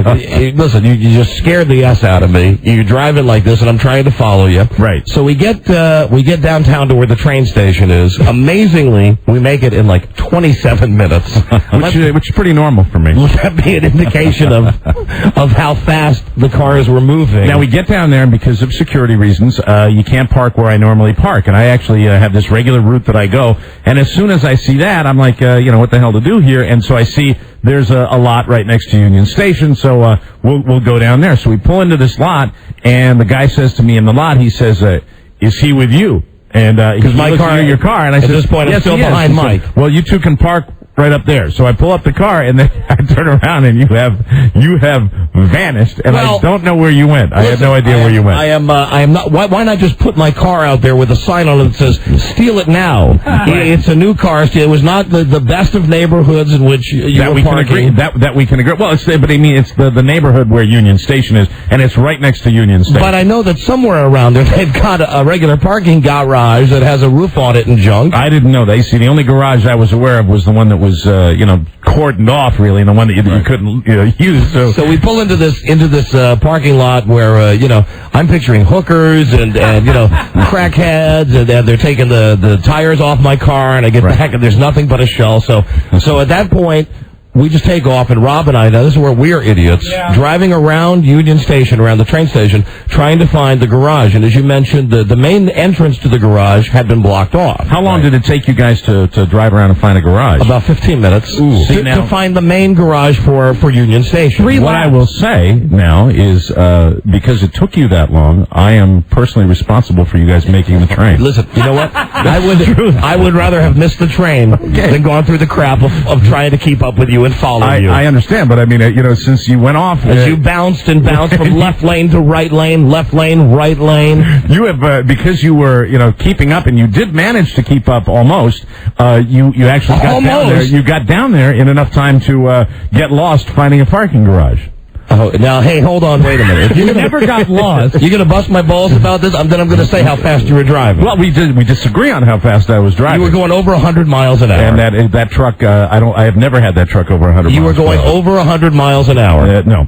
Yes. Well, we will agree to disagree. It's absolutely, patently untrue. I was never going over the speed of... You may have gotten up to 100 miles an hour in your zeal to catch up with me. And how could I possibly have gotten so far behind you if I had to go 100 miles an hour to catch up to you? It happen easily. You can be like 8 car lengths, and you can spike the accelerator and shoot up to 100 miles per hour. It was me going 100 miles an hour, not you. Okay, well, I'll live with that. I'm just going to tell you that I will never. That was the source of our scene on the train when you said to me that I was going over 100 miles an hour, and I told you I wasn't. We get to the train. We find the parking garage. Rob and I do. We make it on the train. We go in. We sit down on the train. You barely made it on the train. Yeah, it was like 5 or 4, and the train was leaving at 4. Thank you to the guy with the tire. Oh, yeah, hold on. We got to tell you about the great security at Union Station, all the stuff you're hearing about the increased security. We must tell you about that in a second. We sit down. Mike says, "Hey, I got a seat for you." Yeah, 3 people had come by, and I said, when people want to sit down on a train, the trains, of course, are packed right now. And I said, no, this seat's taken. And I always hate it when you have to do that because they think you're lying. They don't think you're holding the seat for somebody. I was so pissed off. I got on that train. Mike says, "Hey, I saved the seat for you." He's sitting there real happy, and he's like, got all this stuff set out, and he's like, "Hey, I saved the seat for you."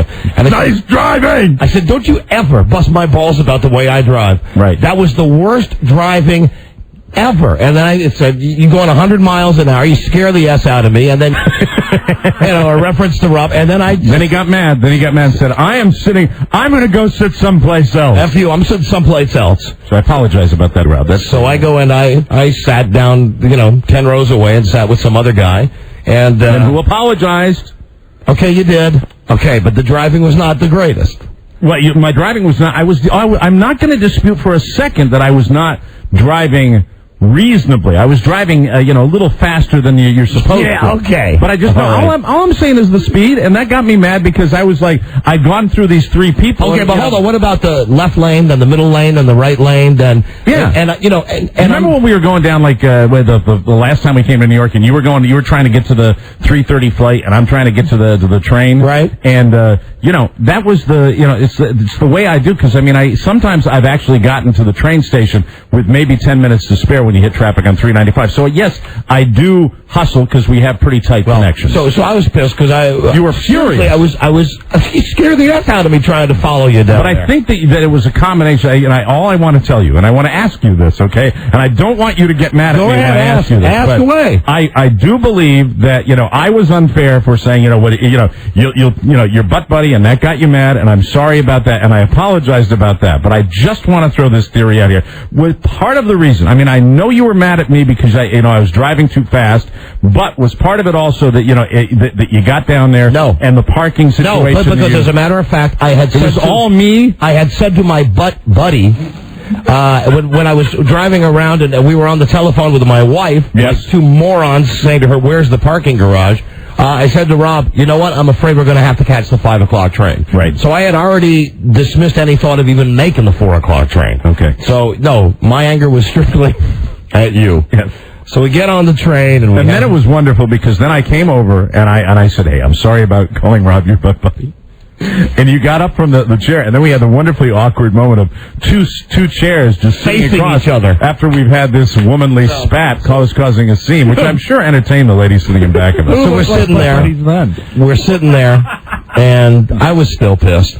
Even though you had apologized, I was still pissed. That's when you went out to call. I don't know who you called, but you went out and you called somebody. Oh, I didn't want to make a call in front of you. It seems like, what's that? Excuse me. Hold on. Mike, I bet we had to delete that out. While that word may have been used, you can't say that word on the radio, Mr. Romero. You can't say that word. Well, it's true. I knew what you were doing. It's not like I didn't know what you were doing. What do you want me to do? Sit in front of you and call my wife and say, "God damn, I can't believe how mad I am at Mike." We're very angry. I excused myself. I went to the back of the train and I got on the phone. You're not so angry that you didn't, come back and sit down. And I knew you were mad. And it was just extraordinarily awkward. Because we believe it or not, we do not fight that often. No, we don't. Because when we do fight, it's like that. It's rather meteoric when we do fight. So I'm still pissed. And the lady comes over and she says, "Do you want a drink?"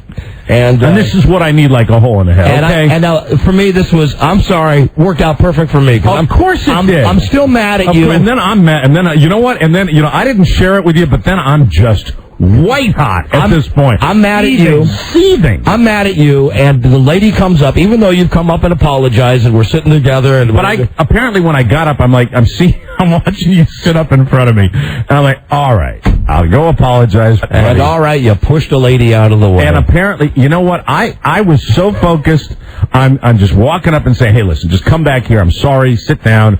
That I apparently had gone by this lady and pushed her to the side, and I didn't even know it. About the conductor. A lady who works for Amtrak, and she comes back and then she does this spiel on me. This is so great, because I'm already looking at Mike. Even though, we're not fighting anymore. I'm still pissed, and he's pissed that I was pissed. And we're just kind of sitting there staring at each other, and the woman says, "Would you like a drink?" And we say, "Yes." Showdown! And then the woman looks at Mike, and Mike says, "I'd like a Coke." And then she goes into this, when people want to confront, but they don't want to confront? She says, and the first thing she said was vague, like, "You didn't have to be that way with me." Yeah, normally if you're going to go by someone, you might want to just say, "I have to get by," or I'm like, and I'm looking at her, and I'm still dealing with our crap, and I'm going, what? And was I wrong in not understanding what she was trying to say? No, I don't think that you knew that you had pushed the lady aside. Thank you. And I appreciate that. And under the circumstances, I appreciate it. The lady's standing there, and she won't let it go. Mm-hmm. She says to Mike, Mike's like, yeah, I'd like a regular Coca-Cola, please. And she says, I just don't think it's right. It's not polite. You push me out of the way. Right. And again, he's looking at her like, what the F are you talking about? Yeah, I had no idea what she meant. And he said, and I think you said that, ma'am, I have no idea what you're talking about. She goes, when you were making your way up the aisle, you pushed me out of the way. There's no call for that. Oh. And at that point, I see that then it registers with you that, oh, yeah, maybe you did it. And because I have no clue that I'd done that. And then that's a moment, right? We're on the inside. You're enjoying every minute of it. I'm dancing. Oh, I know you were. I know. Oh, my God. It was like you had just, we just had the dispute about facts, and there I was again saying, I have no memory of it. I mean, it was perfect. And for you. Then here's what Mike says. This is what I love. He says to the lady, hey, I'm sorry. Yeah, my second apology in 15 minutes. Says, I'm sorry. I didn't mean to push you. And your apology was heartfelt, and I believe she took it, although we thought later she might have spit your food. So the lady walks away, and then Mike looks at me and goes, is everybody against me today? Yeah, like, is everybody against you? Oh, and I felt that carried well into the evening. That carried into talking to my wife. Everybody hates me. Yeah, I did. It's just I didn't win at poker either when we played poker on the train. Nobody and, won. I know, nobody really won. But, Rob, you understand, I was feeling completely, it's just the combination of the whole day and what? I think overall on trains, planes, automobiles, everywhere in this country right now, it is not exactly what I would call stress-free traveling around this country. I disagree, and before we get back to the argument, I have to tell you why. You're talking about people being stressed out on these public transportation and the high level of security. Yeah. I will tell you, and I saw a story this morning on the Today Show where they were saying that at Amtrak they're checking IDs and they have some armed guards on certain trains. When Rob and I arrived at Union Station, parked in the garage, we got into the elevator. We didn't know where we're going. We said to the guy, we're taking the Acela train. Some guy who works for Amtrak gets on this elevator. Elevator. A very small, and he's holding a tire in his hand, a tire to an automobile. And he says, what train are you on? We said, the 4 o'clock to New York. He said, oh, stay with me. I'll show you a shortcut to get there.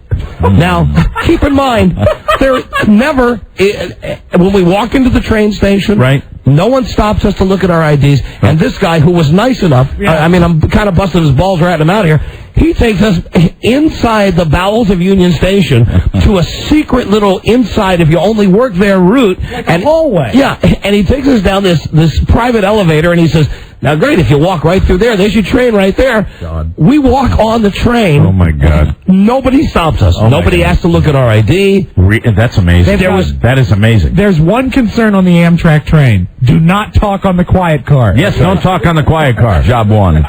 So, the guy at Union Station, the guy who works for Amtrak, was very nice, but for all he knows, Rob and I could have been, nut jobs. Mm-hmm. But he brought us down back through a back way, brought us through an employee entrance, and there's your train right there. Yeah. Good luck. Thanks for riding out. We're like, hey, great. Thanks for not holding us up by checking our IDs or looking in the many bags of equipment that we're bringing with us. I was reading about an article about Amtrak today and what they're doing, and they said that what I don't understand is if you prepay a ticket, they're not going to look at your ID. And that doesn't make a lot of sense to me. If you go and they buy the ticket at there, of course they're going to check your ID. I think they do that anyway. So, I'm not sure. The only thing I saw that was different, because I take the train all the time, is the presence of police officers on the track itself. And then right before you guys got there, there was a guy that did, the walkthrough, and he was pretty thorough, like checking people, looking at every seat, and he had, I like to see him packing. I like to see him packing the heat. I would just like anybody to know that if, I hope Amtrak is listening. Yeah, I agree with you. If the bad guys are out there,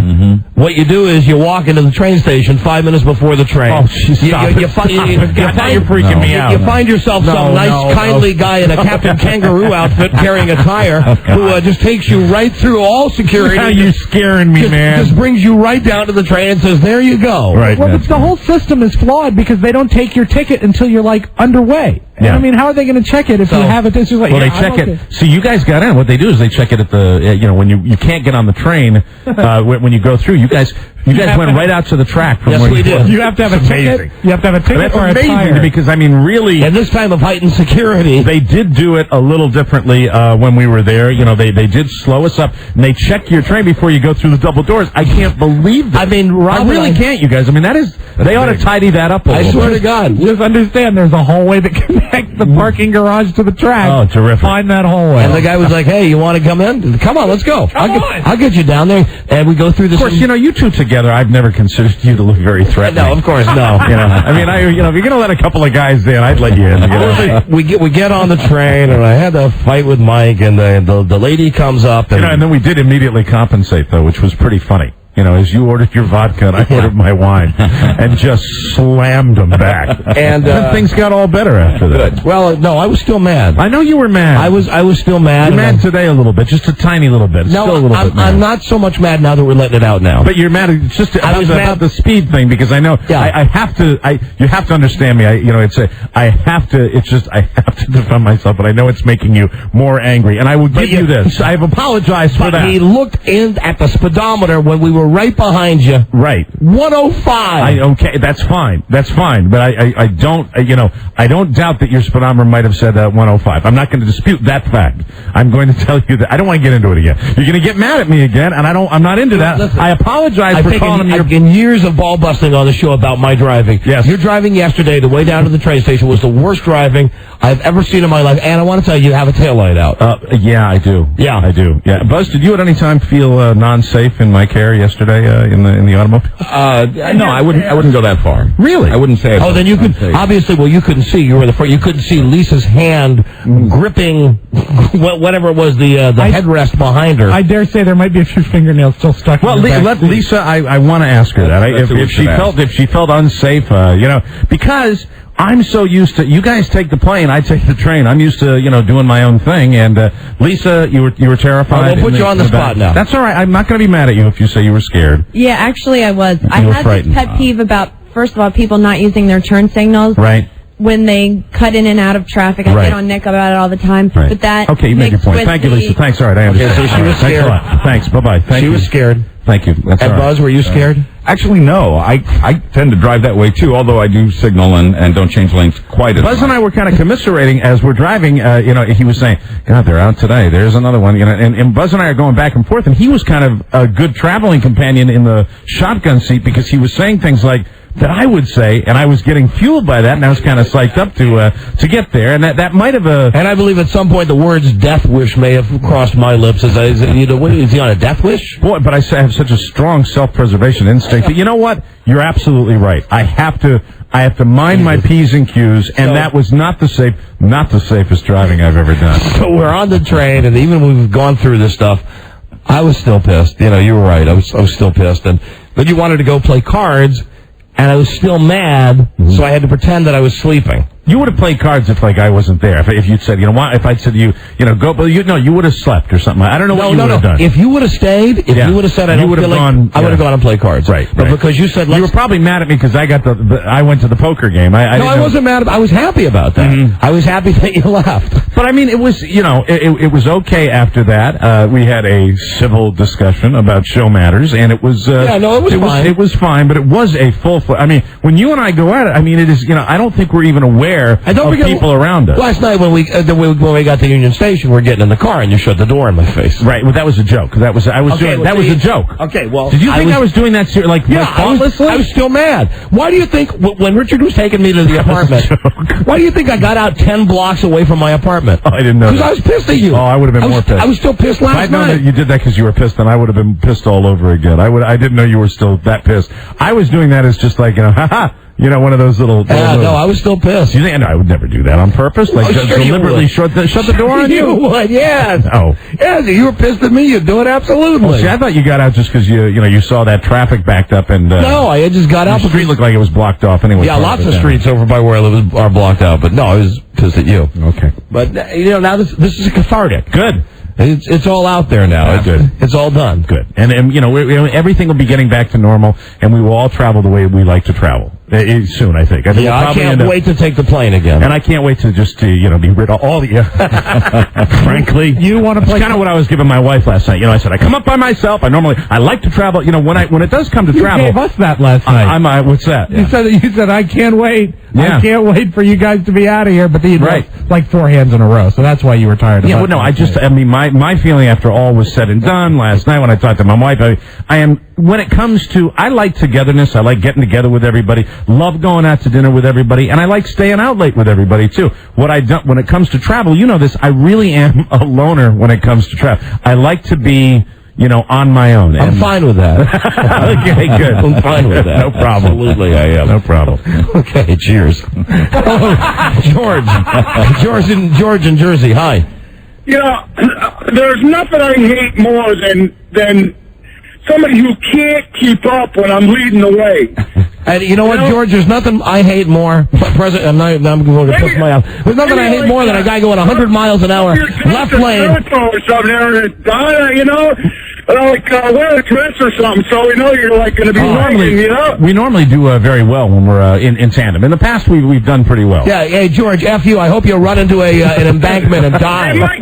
Wow. Jesus Christ. I'll tell you something. I'm as bad a driver as there is, but even I have my limits. I understand. Okay? I understand. I'm not going to confront now. It was left. I've defended my position. And left, right, know what? left, right, left, right. You are not without a position here. I agree. I have said that, and I go on record as saying that, and I think that you and I have done the tandem thing before. Would it be safe to say, and I know I was going much faster than I normally go yesterday, but when we do tandem sometimes, we kind of, there's a competitive element to that too. I swear to Christ. Well, I know you were being careful. There was no competitive at all yesterday. Right. You were worried about your car, and I think you were being less competitive than you normally are. Okay, if that's how you want to rationalize it to yourself. I'm not rationalizing, but I said in the past, haven't we done a thing where, you'll be up and then I'll be up and when we're going to an appearance or something like that. Yeah, but when we do that, really, we haven't gone that fast. And and there's not the left lane, middle lane, I have not, right lane. Now, and the whole time, have I said... I'm trying to follow you. Have I disputed...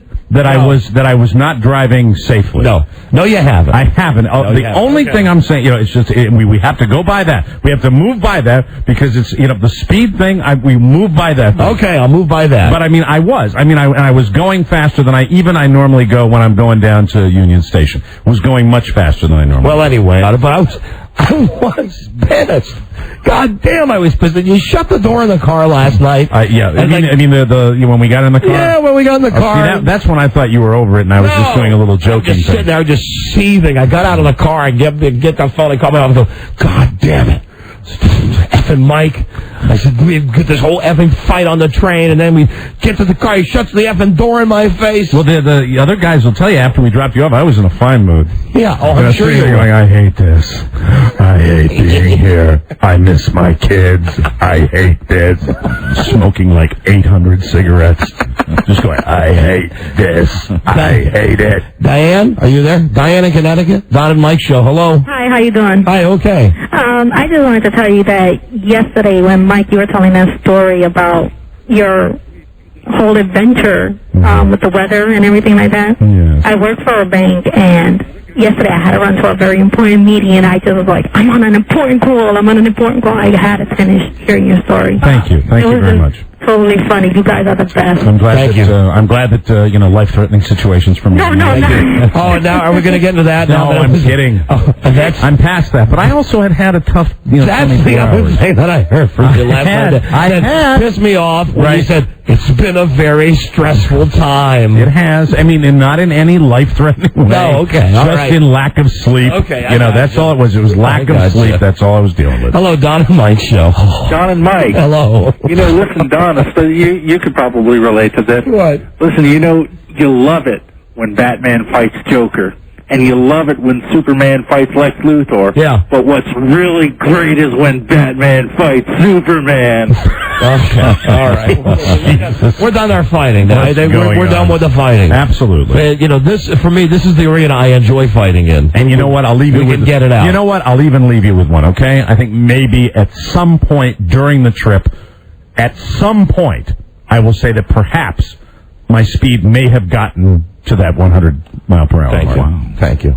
I'm not, I wouldn't be able to say with true certainty whether it hadn't. But you know what? I would, but thank you. And I thank you for that. You're welcome. Speaks well of General Motors, doesn't it? Mm-hmm. Yes, we were both two fine rides, I must say. Well, Buzz will tell you, that little pickup truck I have, it's got a V8. That's what I was getting from Rob. Mm-hmm. I was saying, I can't keep up with him. Look at that. And all Rob could say was, that is how great General Motors vehicles run. Right. You're in a GM car. He's in a GM car. Look at this. Yeah, I mean, look at all the Jap cars we're passing up. Yeah, I mean, we were blowing by cars. I mean, pretty good. I mean, it was quite a powerful engine. Although it would have been safer on the salt flats, I really enjoyed the ride. So from this point forward, if I ever have that role and that responsibility again, I will drive more safely. And we'll be right back.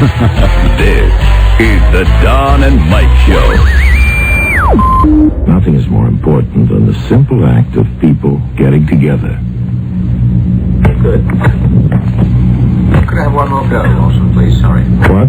Could I have just one more take of that? Why? I just did it right. Yeah. Look, I'm not used to having more than one person in there. One more word out of you and you go. Is that clear? Yes, sir. I take directions from one person under protest. But for two, I don't sit still. But who the hell are you, anyway? No, I'm the engineer. Well, why the hell are you asking me for another one? Well, I thought there was a slight gonk, and I would just like to be safe. What is a gonk? Do you mind telling me what that is? A bang from outside. A bang from outside. We know a remote farm in Lincolnshire where Mrs. Buckley lives. Every July, peas grow there. Do you really mean that? Yeah, so in other words, I'd start half a second late. Don't you think you really want to say July over the snow? Isn't that the fun of it? If you can make it almost when that shot disappears, it'll make my... I think it's so nice that you see a snow-covered field and say every July peas grow there. We know a remote farm in Lincolnshire where Mrs. Buckley lives. Every July, peas grow there. We aren't even in the fields, you see. Yeah, we aren't. We're talking about them growing and she's picked them. Yeah. What? In July. I don't understand you then. What must be over for July? When we get out of that snowy field. When I was out, we were onto a can of peas, a big dish of peas when I said in July. Oh, I'm sorry. Yes, always. I'm always past that. You are? Yes. Well, that's about where I say in July. Can you emphasize a bit in July? Why? That doesn't make any sense. Sorry. There's no known way of saying an English sentence in which you begin a sentence with in and emphasize it. Get me a jury, and that's just idiotic, if you'll forgive me by saying so. That's just stupid. In July. I'd love to know how you emphasize in and in July. Impossible. Meaningless. I think all they were thinking about was that they didn't want to. He isn't thinking. Listen, can we just do one last... Yeah? And it was my fault. I said in July. If you can leave every July... You didn't say it. He said it. It's every July. You're a friend. Every July? So after the show... No, you don't really mean every July. It is. But that's bad copy. It's in July. Of course it's every July. There's too much directing around here. Norway. Fish fingers, Findus, Norway. We know a certain fjord in Norway, near where the cod gather in great shoals. There, Stangeland.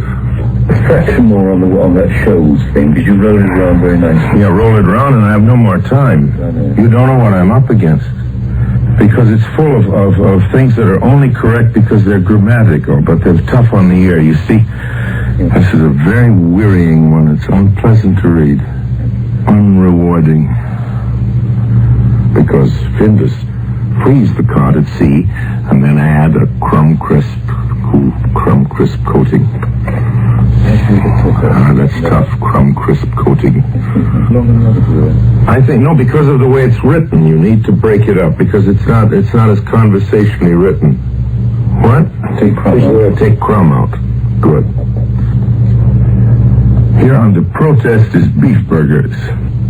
We know a little place in the American far west where Charlie Briggs chops up the finest prairie-fed beef and tastes... This is a lot of shit, you know that. You want one more? More on what beef? You missed the first beef, actually, completely. What do you mean, You're emphasizing prairie fed. But you can't emphasize beef. That's like he's wanting me to emphasize in before July. Come on, fellas, you're losing your heads. I wouldn't direct any living actor like this in Shakespeare. Well, you do this. It's impossible. Orson, you did 6 last year, and by far and away the best, and I know the reason. The right reading for this is the one I'm giving it. At the moment. I spent 20 times more for you people than any other commercial I've ever made. You are such pests. Now, what is it you want? In your depths of your ignorance, what is it you want?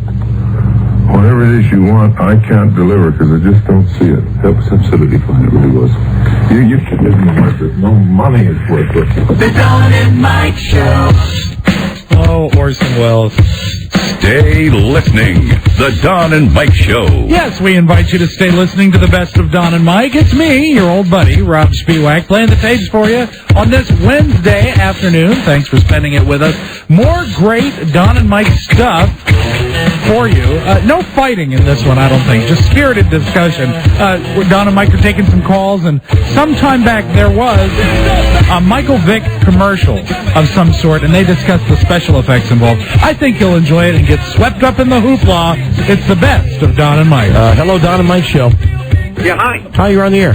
Yeah, this is Tom calling. I'm calling about those traffic restriction things. I like to get, I like to put your crack staff there and get some more information. I'm a salesperson in New York, and I always carry on business by myself because I'm carrying equipment or I'm carrying, I sell medical gear. How do I supposed to get into the city now? You're gonna be screwed. It's like you might need to take a different kind of vehicle. I mean, talk to your company about that because if you have a van or some kind of commercial vehicle down by the river, it might be different than just a regular car. I think I think no matter what kind of car it is, there's some roads you just can't drive in by yourself.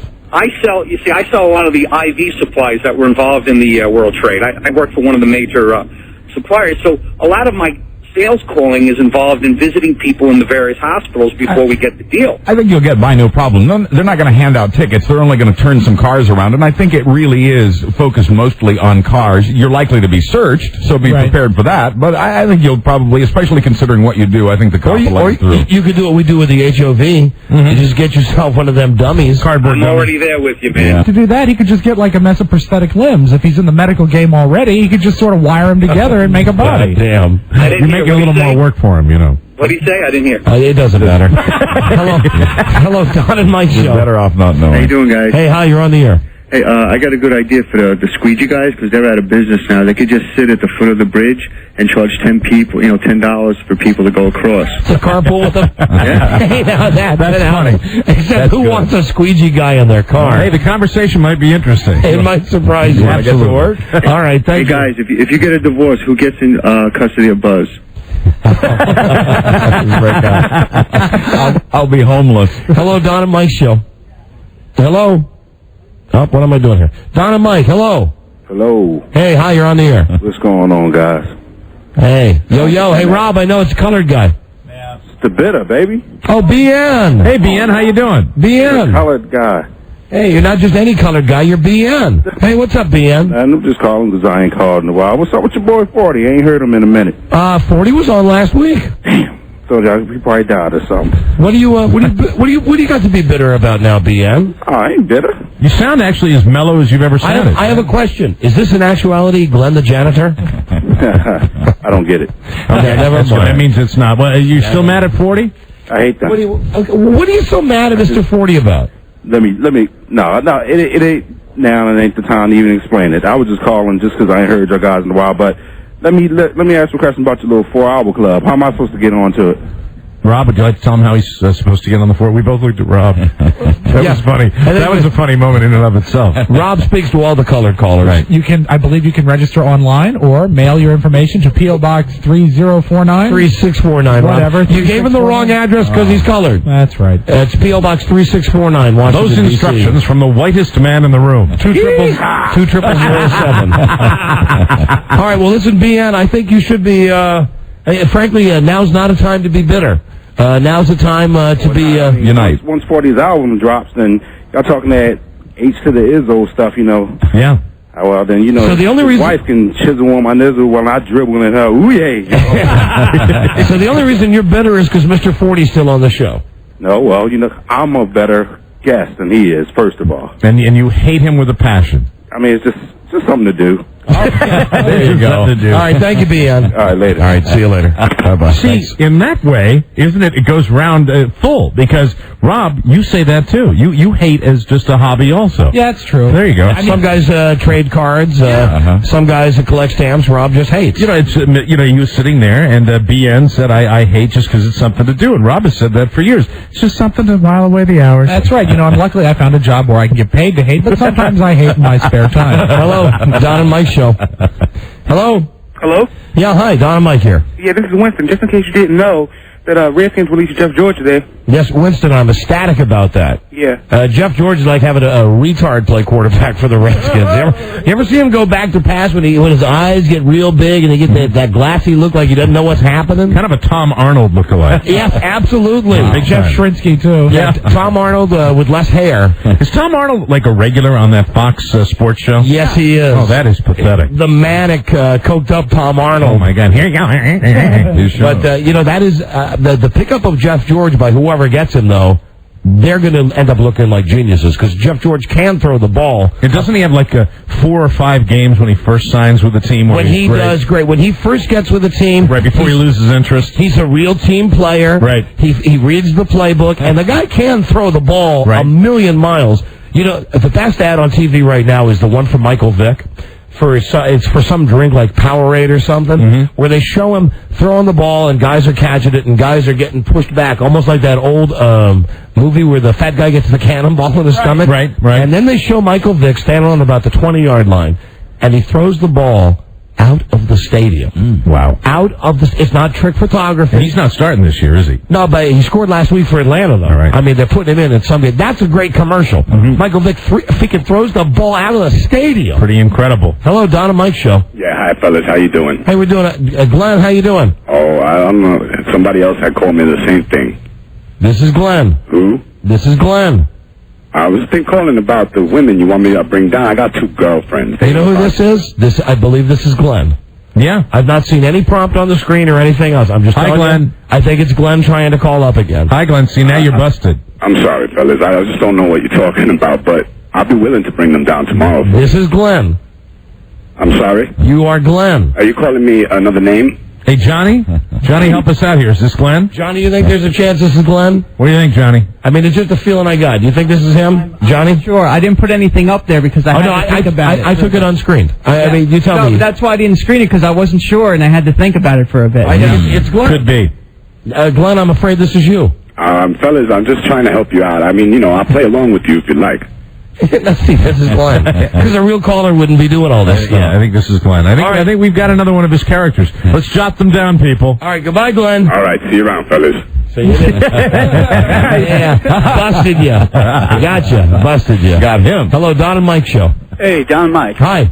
How you doing? This is Steve from the Bronx. No, this is Glenn. No, Mike, hold on. It's a different phone. Oh, I'm sorry. Hi, Steve. How you doing, man? Okay. I got a problem with BN, man. Oh, what's wrong with BN? And I don't like the way he's putting down Mr. 40. All right, you're a 40 fan. Oh yeah, I'm a white dude, man. I like Mr. 40, man. Well, a lot of guys of all different colors like Mr. 40. I mean, I don't see why he has such a problem with him, man. Well, you know what he really is? He's really JN. He's really jealous. He is. He is, man. I think you should stop him from calling. I really do, man. JN. Okay, I thank you. really do, man. Okay, sorry. God bless, man. All right, God bless. See you later. Sorry he upset you. Hello, Don and Mike show. Young man, room for both. Hello. Oops. Don and Mike show. Hi. Hello. Hello. Hi. Yeah, go ahead. Hi. Hi. Hi. Hey, do you know BN's real name? No. Oh, okay. His voice sounded awfully familiar. I just wanted to know if Don has hung up. Hi, Mike, and hi, Buzz. Hello. Hi. Hi. How are you? What can we do for you? I want to know if you've hung out with Mr. 40 yet. No, you know what? I put out the invitation to him again last week. I know, I heard that. To take me down to Anacostia, wherever it is. I want to sit in front of the store. I want to play checkers. I want to play cards. I want to do it. I'll bring my own checkerboard. Whatever it is. Dominoes. Dominoes. Whatever it is the guys in the hood do, I want to do it. Can I hang out with you guys? I want to play my Jay-Z songs. I have it. And that's not, incidentally, that's not guys. Okay, that's Guy. No, I'm the only one who's going down. Mike doesn't want to come with me. It's just me going down there. I meant guys as in 40 and... 40 and the other guy? Well, I don't know. Would you be one of our hoes? Can I ask you a question? Yes. Did you ever suck the jelly out of the jelly donut? Honey, listen, if I go down to be with Mr. 40 and the guys on the corner, it's going to be a personal thing. Okay? I don't want to share it with you. Sorry. Okay. All right. I just want to explore my black side, and I have to do that alone. Yeah, no, but I want to dance with you, and you... Oh, baby, I want to dance with you, too. I want to dance with you so bad. But you got to let me do this. You got to let me explore my black side by myself. Okay. Okay, thank you, though. All right. Bye-bye. Bye. Sorry, baby. She's very another depressed. time, give her some hope. Throw her something. Yeah, maybe another time. Not guilty. Y'all gotta feel me. There you go, quote my man again. Yeah, your man's got a big article in USA Today. Jay-Z. I'm reading up on him. Don and Mike show. Yeah, Mike says to me today, I'm walking out of the office. He said, what'd you say to me about Jay-Z? I said, I think I quoted the one part of the that he's doing very well. Both trials are tentatively set to start next month. Oh, that's good. He's my man. That's the one sentence I read him. H to the E, H to the Izzo, V to the V. Get your goddamn hands in the air. I love Jay-Z. And he's very, this is all about how hot he is. Hello, Don and Mike Show. He's hot. Hello. Yes. Hi, Don and Mike Show. Hello. You know, Don, Jay-Z is the Roy Jones Jr. of hip-hop. Did you know that? No, surprised you didn't know that. Your helmet has the shell. Hi, what can we do for you? Yes. What? It's me? Yes. I saw that Michael Vick commercial, and there's no way he really threw that ball out of the stadium. How could you even think that's true? Why is it so impossible to think that a ball... That would be equivalent to 500 yards. No, it wasn't 500 yards. Think about dope. it. He's throwing it from the 20. He's from the 20, so to throw it to the end zone is 80 yards. Over the stadium. Oh, and he's Another not... It's not... up. Okay, hold on. It's not like an NFL stadium that he's in. It's doesn't matter. It's a junior college stadium. There's no way that's real. There's no way. I would bet you anything. I would bet you anything that he really throws the ball out of the stadium. That would be... So you're saying that the longest ball is like approximately around 100 yards in the NFL competition area. Now this guy's throwing it 150... yeah, you mean in the quarterback game that they play where they throw at the target? Does he throw it from the 20 over past the end zone and out of the stadium at the other end? Yes. Yeah. Yes, No but way. it's like a junior college, like a high school thing. No way stadium. that's real. So it's not like he's standing in giant It's not like stadium. it's going up... No. The ball has a steady arc that barely clears the seats. So what this guy's talking about is you're probably talking about It's all maybe 100 yards. In other words, he's throwing rifles into these guys, backing them up. Oh, now see that part of the ad, I think is that part is bull. The part where he's throwing. So now they're mixing real with fake. Yeah. It was all an exaggeration on how powerful. No, I bet you anything. Michael Vick really throws the ball out of the stadium. How many yards do you think that was? I don't know, like maybe 120 yards. There's no way. There's every way. Look at the commercial. There's every way. Hold on. Look how many seats are. Can you tell me what the product is? Because I'll call the product on the air and ask them. That Power Sport. See, that's the problem with ads. All I know is that this guy and I are talking about. We're arguing about an ad we've seen with Michael Vick, and we don't know what the frig the product. Powerade. No, it's not Powerade. All I know is that while he's big pimping now and spending cheese, the streets are still watching. But you got, watch the commercial again, and you'll definitely realize. All right, someone will call and tell him. We'll call him. Thank you, though. Don't forget, you owe me because he really does throw it out of the stadium. Maybe they filled the ball with helium. Sean, Don and Mike Show. Hi. Hey. If you watch the commercial, first off, it is Powerade. And second off, at the NFL Combine, he only threw 82 yards, so there's no way he threw that ball out of the stadium. It's physically impossible. Somebody give me the number of Powerade, because either I'm right or I am absolutely the dumbest man on the planet. And when he knocked over the receivers, that didn't happen either. That's fake, too. And I said that part was fake. Is it an edit when he throws the ball? No, they show the ball. They show the ball, but what they do is they stop the camera, and then they have someone throw from closer, and then they just pick it up where it is. No, they don't. It's one clean, continuous shot. No, that's how it looks when it's segmented together. Right. Okay, thank you. Listen, if I'm wrong, I'll say so, but I think he threw the ball that far. Hello, Troy? Yes. Don and Mike Show. Hi, Troy. Don and Mike, how are you? Hi, we're okay. I disagree. I don't think he's actually throwing the ball out of the stadium. I think it's like the rest of the ads that they show where he's knocking the guys over and such. What about the fact that the stadium is miniaturized? Have we thought about that? It's a Little League stadium. He's throwing it 80 yards to the end zone. All right, you know what? Someone give me the number of Powerade. I'm going to call and ask him, okay? All right. Okay, thank you, though. Sounds good. Hey, thanks for taking my call, guys. All right, thank you. Thank you for the call. Hi, Steve. Steve? Yeah. Hi, you're on the air. Hey, what's up, guys? How you doing? Okay. You're so wrong. There's no way that is real. There's no way. Ouch. Who would have thought I'd hit such a nerve?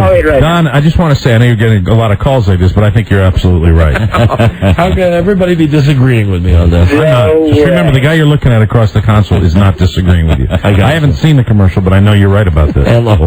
Jonathan, Don and Mike Show. Hi. Hey, what's up, guys? Hey, John. Hey, actually, the commercial, my brother works for the ad agency up in New York. Yeah. It's computer graphics. I'm gonna have to hear it from Powerade, though. Okay, it was done with CG. They used the same thing they did when he was throwing the balls and knocking the guys down. They used the computers to remove the pull cords they used to yank the guys off their feet. It was he did throw it pretty far, but it's computer graphics. Well, now it looks like when he's throwing the ball and the guys, it looks like the stuff they did in the Matrix when they hook the guys up with wires. Right, they freeze in midair. Right. I don't know. Maybe I am the dumbest guy in the world. Hello, Don and Mike Show. Hey, Don. Yeah. This is Chris from D.C. Hi, Chris. Hey, first, I don't mean to be a ball buster, but he throws the ball into the seats. It doesn't go, out of the stadium and whatnot.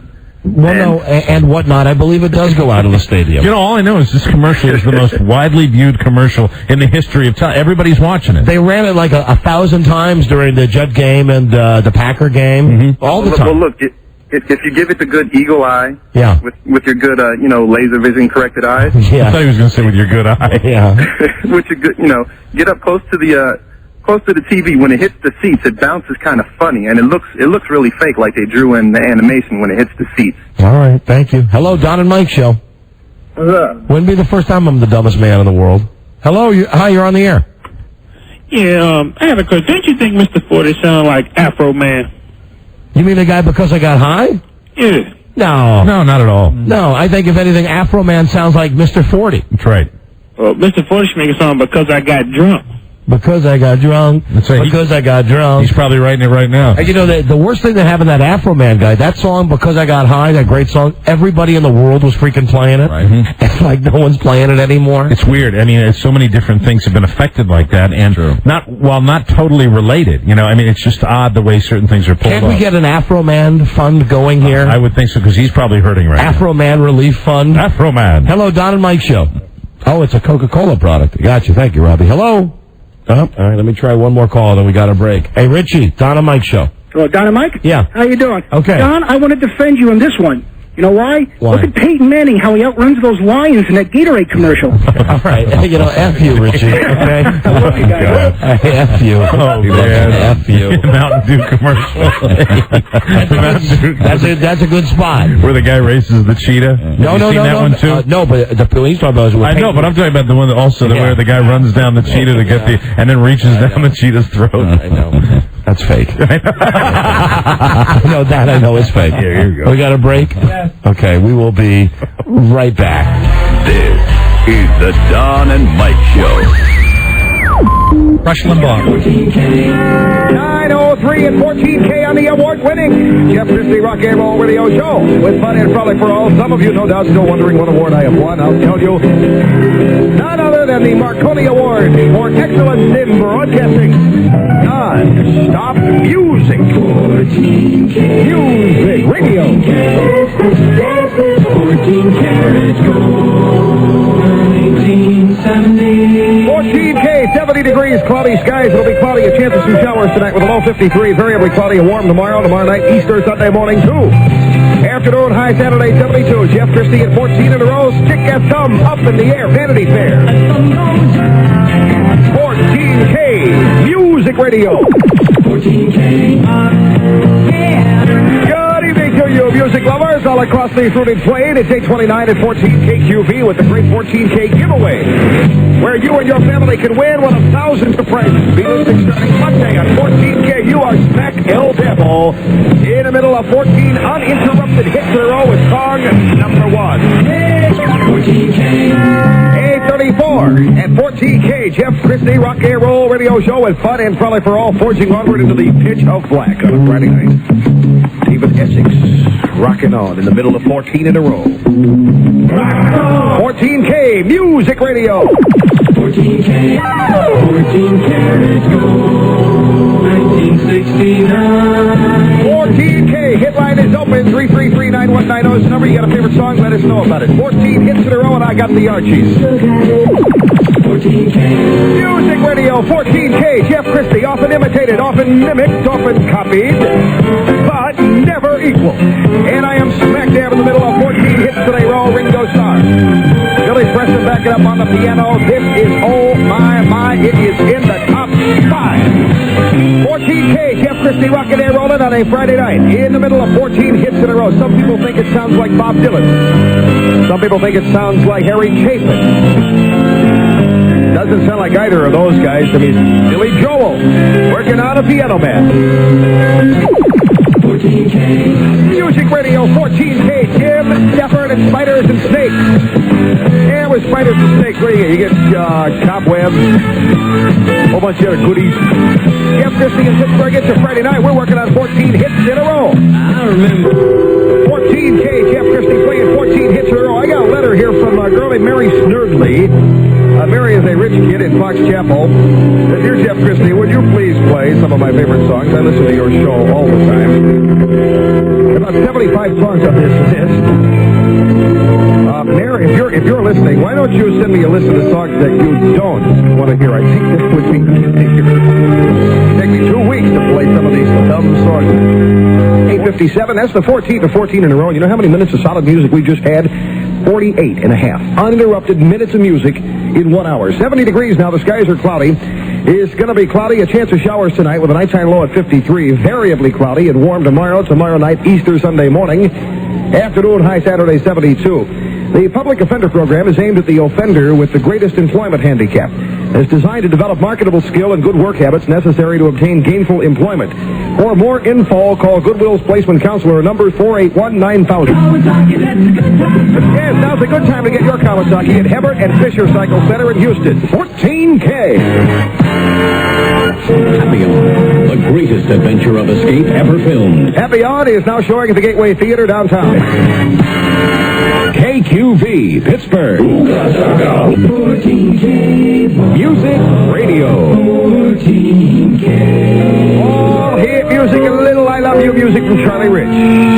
Very special love song made. The Don and Mike Show. Music Radio. They are entertaining always. Don and Mike. That was actually Rush Limbaugh when he was being a DJ instead of trying to hoodwink America. Okay. Oh, was that a little political leaning? Yes, I guess it was. The best of Don and Mike here on Wednesday, getting you through all the rain if you're enjoying some of this great East Coast weather. And a special greeting to Travis, who's listening very carefully, finger on the button. Now, if we were doing a real Don and Mike show right now with everyone live in studio, we'd be going to Buzz with the news right about now. So let's focus on Buzz at this time, because there was a time when Buzz refused to buy a laptop. You know those computer thingies? Buzz didn't want one, and he just dug his heels in, and I believe Don and Mike gave him a hard time about it. Good stuff. It's the best of Don and Mike. When are you going to make that purchase, Buzz? I don't know. When I decide, that it'll actually be helpful, maybe. That might be one point. Well, it would be helpful tomorrow. See, there isn't time now. What do you mean there's a time? You could have gone to Circuit City last night and bought a computer. Well, actually, I was tied up. Tied up doing previous what? commitments. Well, I had a doctor's appointment yesterday evening, and then last night after dinner, I was working on some commercials. Oh, so you're doing the side work. Doing the side work. It was a previous commitment. The side work that is an arm of the show. Yeah. You wouldn't get the side work That's true. if you weren't on the show. Right. You see, this has been an ongoing thing behind the scenes. You guys are still arguing about the laptop? Yeah, that I think... couldn't you write the laptop off? I guess I could, yeah, but the problem is even if I had one, I still wouldn't have a printer, and so I'd still need the same facilities that, I'd need without one. But you could buy, I have a tiny little printer that I buy to go with the laptop. Would it be fast enough to crank out like 21 stories for the news? Yes, I bring it with me everywhere. I'll have to look into that, and, I'll have to look into that.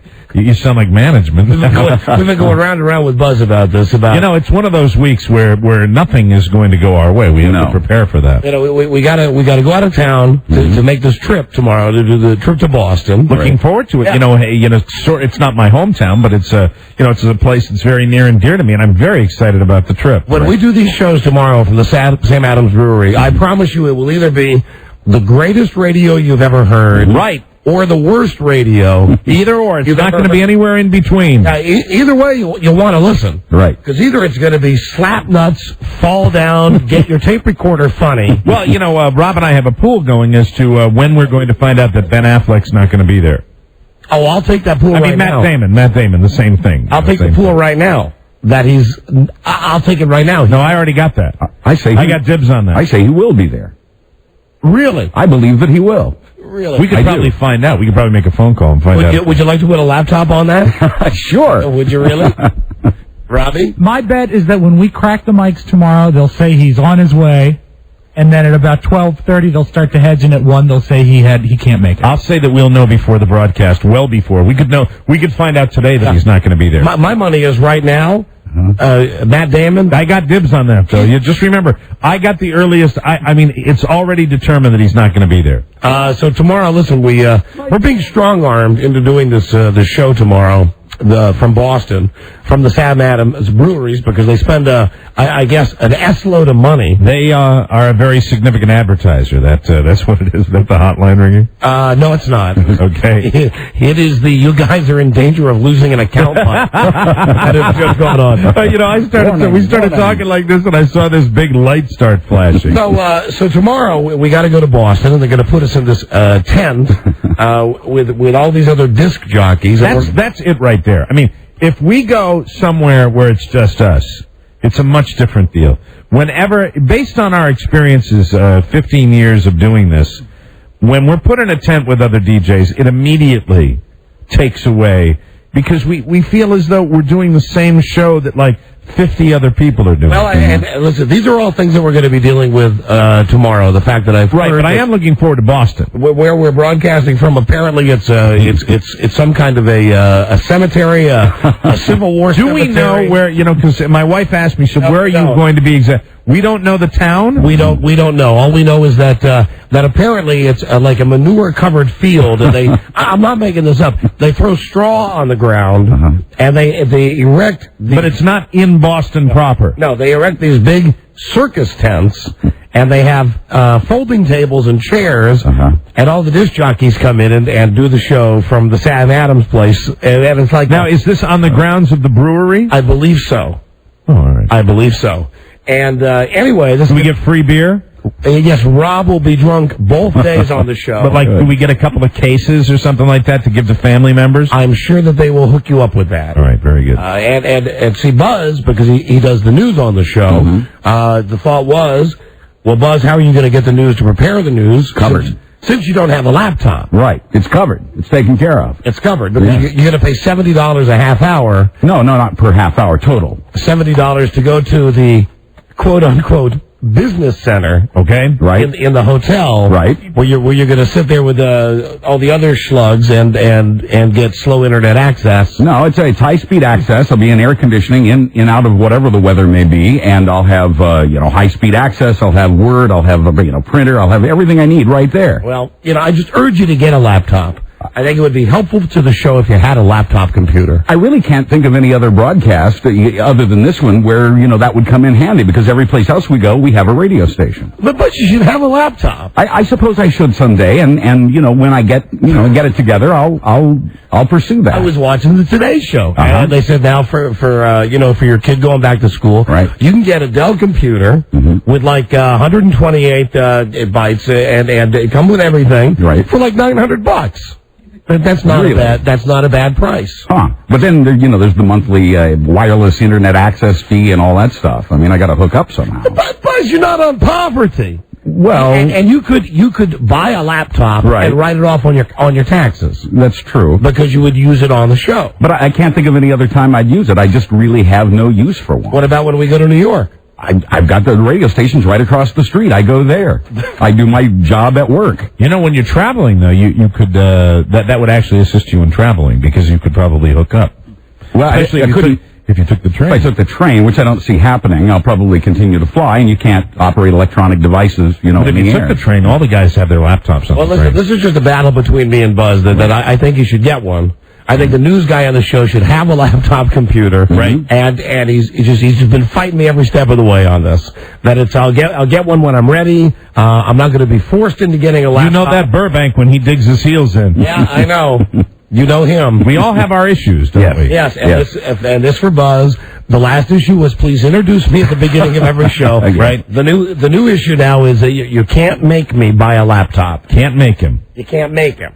He doesn't want to get one. No, I think he wants to get one, but I think it's now the fact that we're telling him to get one that he doesn't want to get one. Yeah, because now it's become more of an issue. Yeah, I think. Now it's a matter of principle. Am I right or wrong about that? No, I really had no desire to get one before, during, or after this discussion. But do you think that it would be an aid to you doing the show? I think the problem with trying to get internet access and a printer would make the laptop a useless item. And like I said, I have facilities everywhere else we go. If you took the train and used your laptop, yes, you'd be able to knock it out and be done when you got up there.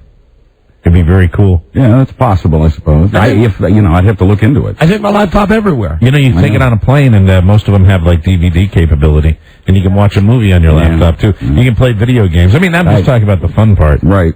All right. Well, no, Buzz is not into fun. No. Yeah, I'm anti-fun. Buzz is very anti-fun. I make my own fun. Yeah, the only way he'd buy it is if it spit out bacon. That's right. But give Buzz this. He doesn't hate Zany. No, I'm all for Zany. Nah, he loves Zany. Hold on, someone from New Jersey says they can get you a computer. Hello, Pat? Hey, how you doing? Hey, Pat. Good. I'll give that cheap bastard a laptop. No, listen, here's the thing. We appreciate it, Pat. Thank you very much, but please, don't give the cheap bastard a laptop. The cheap bastard makes a damn fine living. I'm sure he does. Doing the news on our show. And don't worry about it. And, frankly, I could loan him my laptop. Yeah, I have one too, but mine's, I just found out. What does he need the printer? He could save it on mine's broken. Disk and just do it that way. We've tried that before, and we generally end up broadcasting outside in the sun where the glare on the screen makes it impossible to read the copy. Oh, God, Buzz, how old are you? He is, I'm telling you. Sir, I'm with you. I will send you one. I'm with you. Put me on the phone and I'll send him one. No, don't send him one. Then we want to get him to get his own. Thank you, though. Thank you, Pat. Hello, Matt. Have him pay $1 for it. Hello, Matt. Hey, guys. Why doesn't CBS buy him one and supply him with it? That's a good question. Yeah, because they supply us with everything. Yeah, let's all stop and laugh about that one. It is a multi-million-dollar company, And at least they could do is, give them $1,000 for a computer. I'm told we all get laptops after they start paying for postage and pens. Right. Third on the list. And I guess giving you guys money to buy gifts for prizes for the callers too, right? Now, we don't get anything for anything. Exactly. We get a budget. We get a budget for prizes, but that's about it. Yeah, that's it. I mean, as far as if any one of us needs a laptop, which we certainly can write off in our taxes, we do it. Okay. We spend the money for it. All right, so Buzz is just cheap. You have no idea. Yes, as a matter of fact, that would be a good celebrity death match to find out who's the cheapest. To get Les Moonves or Dan Mason or Fareed or one of the CBS executives against Buzz. You know what I did yesterday, though? I was real excited. I used my company medical plan prescription card to get discounted prescriptions. Good for you. It's the first time. I was very excited to get the goo that I'm putting on my poison ivy. The goo, your goo. I put it down, and I like an idiot. I really felt super cheap because one of them was like $15, and I said, "Is that the discount with my card?" Because Mike has poison ivy on his butt. Yes. I have Buzz poison have that ivy. prescription card? I mean, I do. That's good, Buzz. That's good. Well, maybe you could use that to get a deal on a computer. That'd be great. I don't know. All right, thank you. Thank you, Matt. See you later. I never figured out what the prescriptions would cost I got one for this steroid you take when you have poison ivy, which I'm not going to take. Right. But I got the steroid cream too, and it was like $30 for both prescriptions, and I never got what the total would have been. If I had to pay full price. They can be anywhere between $500 and hundreds of dollars. At $1 million. Hello, Rick. Hi, you're on the air. Yeah, I just wanted to know whether Mike really thinks we believe that when he says that he wants beer for his family members, that he's not sucking it down himself. Sir, can I explain that now? Now, hold on just a second, because in order for me to answer you and really give you an explanation about that, I love beer. But if I was to answer... Why, they're careful? You know what? Here's how I can do this. I was speaking to my sister last night, who lives up in the Boston area, and I asked her, I think this is my brother-in-law's one of his favorite beers. That's why I was doing that. Not that I don't love this beer myself, but it's one of my brother-in-law's favorite beers, sir. And be honest, Mike, don't you require something a little stronger than beer? Now I do, yes. Frankly, really, I'm not the beer drinker I once was. I now require hard liquor. Thank you. Require. Goodbye. Now listen to this. Lots of it. Buzz, you're off the hook here for a second. Because I'm going to have to turn the spotlight on my child bride. Yes. You want to know what keeps a marriage fresh? What keeps a marriage strong? What keeps the real romance in a marriage after 20 years of being married? You share it with us, Johnny Ragatori. I want to lay this on you. We were making this trip to Boston, and they shocker, they had us flying out very late at night. Yes, of course, maximizing the convenience for us. Because it's cheap.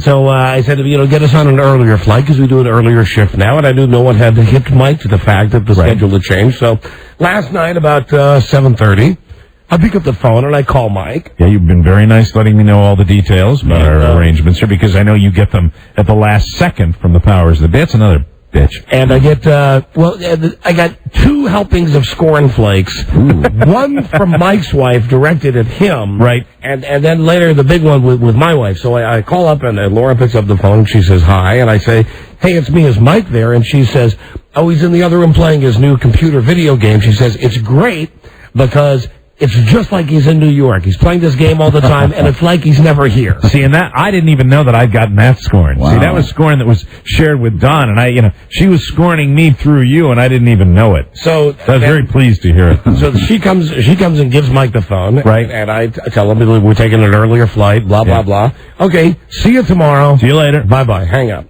I hang up the phone. I think there might have been an oh boy in there. Yeah. So he hangs up. I hang up. Now, keep in mind, I'm sitting in a room with the door open in my cave, and my wife is sitting right in the next room, and she's reading or something. She comes in, and she's half kidding but half serious. She goes, who were you on the phone with? And I said, Charlie. I mean Mike. Because, I call Mike Charlie. Because the weird thing we do, we call each other Charlie. Well, because, Mike is Charlie Stu Angstable. Right. I call you Charlie because I don't know why. No, hold on. I was on the phone with Mike, and she said, who are you really on the phone with? Oh, no. And I said, so the fact that you made the correction aroused suspicion. Yeah, like, I'm going to be calling my whore, from the den of my home with my wife sitting right in the next room. I'm going to be calling my gumar with my wife and my kid right in the next room and the door wide open. So she says, who are you really calling? Now, again, at this point, it's still half playful banter. Right. And I said, I told you, I called Mike about the plane to Boston. And she says, really? And now I'm offended by this. I say, well, you know what? There's the phone.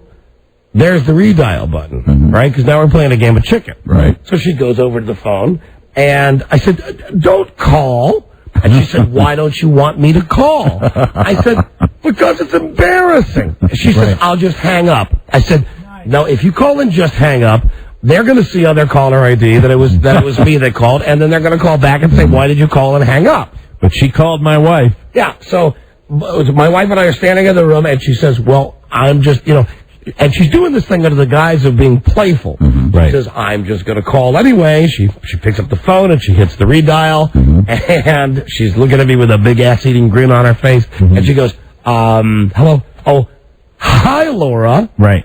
And the conversation was something like, did my husband just call your house? Is my husband having an affair with you? And my wife, in her usual style, said, Why would I do that? I've got a clone of him right here. Yeah.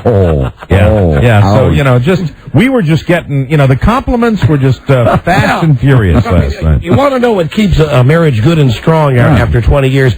That's it. When you're on the phone talking with a guy that you're working with for 15, and your wife comes in the room and she doesn't believe you, and so just to prove the point, she actually, hits the redial. And then, my wife gives the dig about me. It's just like he's still in New York. He's playing his video game, and then why should I do that? I've got a clone of him right here. The whole 9 yards. This is the Don and Mike Show. Took the butcher knife and put it up to her neck. I said, if you want to live to see tomorrow, you better start frying them eggs a little bit better than what you're frying. I'm tired of eating sloppy, slimy eggs. The Don and Mike Show. Not yet available on DVD. It's the Don and Mike Show. I think we release on October 19th, don't we? Yes. It is the best of Don and Mike here on the mighty Westwood One broadcast system. And it's me, your old buddy Rob. We got another great segment here, and I think you're going to enjoy this. This is something of a historic segment. It's the first edition of the Rob Spiewak Show. So if you would, cue the music. Thank you. This is a guy, some nutcase that Don had me interview, who said that Michael Jordan could play better if we massaged the slavery out of his legs. Makes perfect sense. It's the Rob Spiewak Show on the best of Don and Mike. Ladies and gentlemen, it's time for the Rob Spiewak Show, and now, here's Rob Spiewak. Hi, Rob. Hey, guys. Rob Spiewak. Now, the story is this. The story comes to us from a newspaper in Fort Richmond, California. Oh, okay. Fort Richmond. Some critics think that Michael Jordan, is too old to be jumping into basketball again. Now comes word of a 77-year-old teacher in California who claims he can help Michael Jordan by massaging the slavery out of Michael's legs. Oh, my God. Asa Williams, who calls himself Dr. Jump, claims that African-American athletes like Michael Jordan are still traumatized by pre-Civil War slavery days, and they need to have the feeling of being chained, massaged out of their legs. Wow, so he's a masseuse. He says if he could massage the slavery out of Michael Jordan's legs, right, Michael Jordan could jump 9 inches higher. Wow. That's a lot. Now, we have already pre-called this to tell him that, to let him know that the Rob Spiewak Show will be calling. Excellent. So I will play the role of the producer, saying that America's favorite talk show host, Rob Spiewak, is good with the elderly. Is going to be ready to He loves the elderly, Buzz. He really does. Because, it's funny. It's Rob, and it's slavery, and it's, it's everything that we goof on Rob for. Asa. We figured Rob was... Asa, hello, my name is Don. I'm calling from the Rob Spiewak, Everything That's Right with America show. How are you, sir? I'd be glad to. Hold on for Rob, please. Rob is coming on the air in 3. Rob Spiewak? Yeah, 3, 2, and... Wait a minute, is that telephone or fax? You're on. You're going to be on with Rob in 10 seconds. We'll get that later, okay? Okay, right. Thank you. Here's now... Let's go to the announcer for the host of the Rob Spiewak Show. It's time for the Everything's Right with America show. And now, here's your host, Rob Spiewak. Rob Spiewak. And hello, America. And welcome back to All That's Right. I'm Rob Spiewak, and we're joined today by a right-thinking American from California way, they say. Yes, I'm here. I'm 98% pure like soap. I float. Do you? No kidding. No, I'm a joker, too. Yeah, I can tell. You're a heck of a guy, and you've got some interesting... I'm sorry? Beg your pardon? That's right. What'd you say? Nothing at all, sir. Not yet. I have a hard time hearing. Would you speak just a little slower? Okay. And my phone doesn't give the good volume. I see. Yeah. Okay. Talk about Michael Jordan, right? Here we go. Do you spend a lot of time with young kids? Yes, I'm very young. I had 5 kids. My wife had a previous marriage, and there were doctors about children. I delivered my own children. My younger son, Jeffrey, was born in 1.5 hour in Marin County 45 years ago. Fascinating. Call me what? Tell me about Michael Jordan, Doc. You go by Dr. Jump, don't you? Yes, because I had people jump higher. Right. So tell me how you can help Mr. Jordan. I can do it very easy. You see, I'll tell you very frankly, there's two kinds of people who jump higher in my experience. Number one, all black Americans or black Canadians because they have in their emotional mental body the residual memory of slavery. And I take that energy off the body. The other people works are people from dysfunctional families. And I can tell right now which parent was injured you. Just for example, cross your legs. Okay, done. Okay, is the right over the left? Yes. Yes, that's because you had, as a child, more trauma from your father than your mother. I see. What if I cross them the other way? Then more trauma from your mother. What if I can't cross my legs? Everybody can cross their legs. Very good point. So what would you do to Michael Jordan if you could? Well, first of all, we do it before and after. I have him jump as high as he can and mark it with a witness. Have someone there with me, mark it on the wall. He jumped 8 or 9 feet, of course, because they call him Mr. Air. Then what? 8 or 9 feet in the air? Well, they call him Air Jordan because he's like that famous Rudolph Nureyev. He can jump like crazy already. Could you massage Nureyev as well? Well, what I do, after I've shown how high I can jump without my work, I lay him on a massage table or on the ground if necessary, and I start working mainly on the legs. But first of all... Upper legs? Pardon? Upper legs? From the thighs down. But first of all, I always start with left, which is the female side of the body. Right. I have him lift his leg as high as he can without discomfort. Then do on the right side, and whichever leg is heavier... You gotta ask him about massaging the slavery out, because it just sounds like he's just doing a regular massage. Okay, all black Americans will come out because of the... What's that? Asa? Yes. Yes, and this is how you get the slavery out? Yes.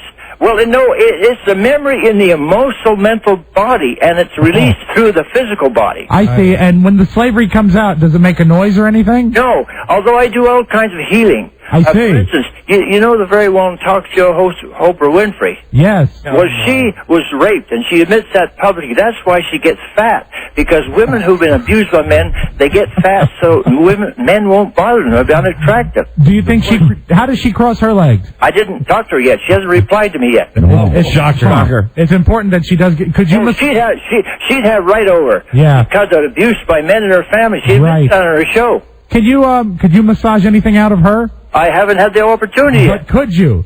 Well, certainly I could. What would you like to massage out of Oprah Winfrey? The same problem. I see. The emotional many idea of slavery. Of course, with her, it's not important. I'm talking about athletes like Jerry Rice. He's 37. Yes. And now he scored 2 touchdowns. He has the same thing. I could do it for him, too. And of course, you see, my idea is to give the money to great cause like the Dalai Lama and that sort of thing, because I have my own money. Yeah.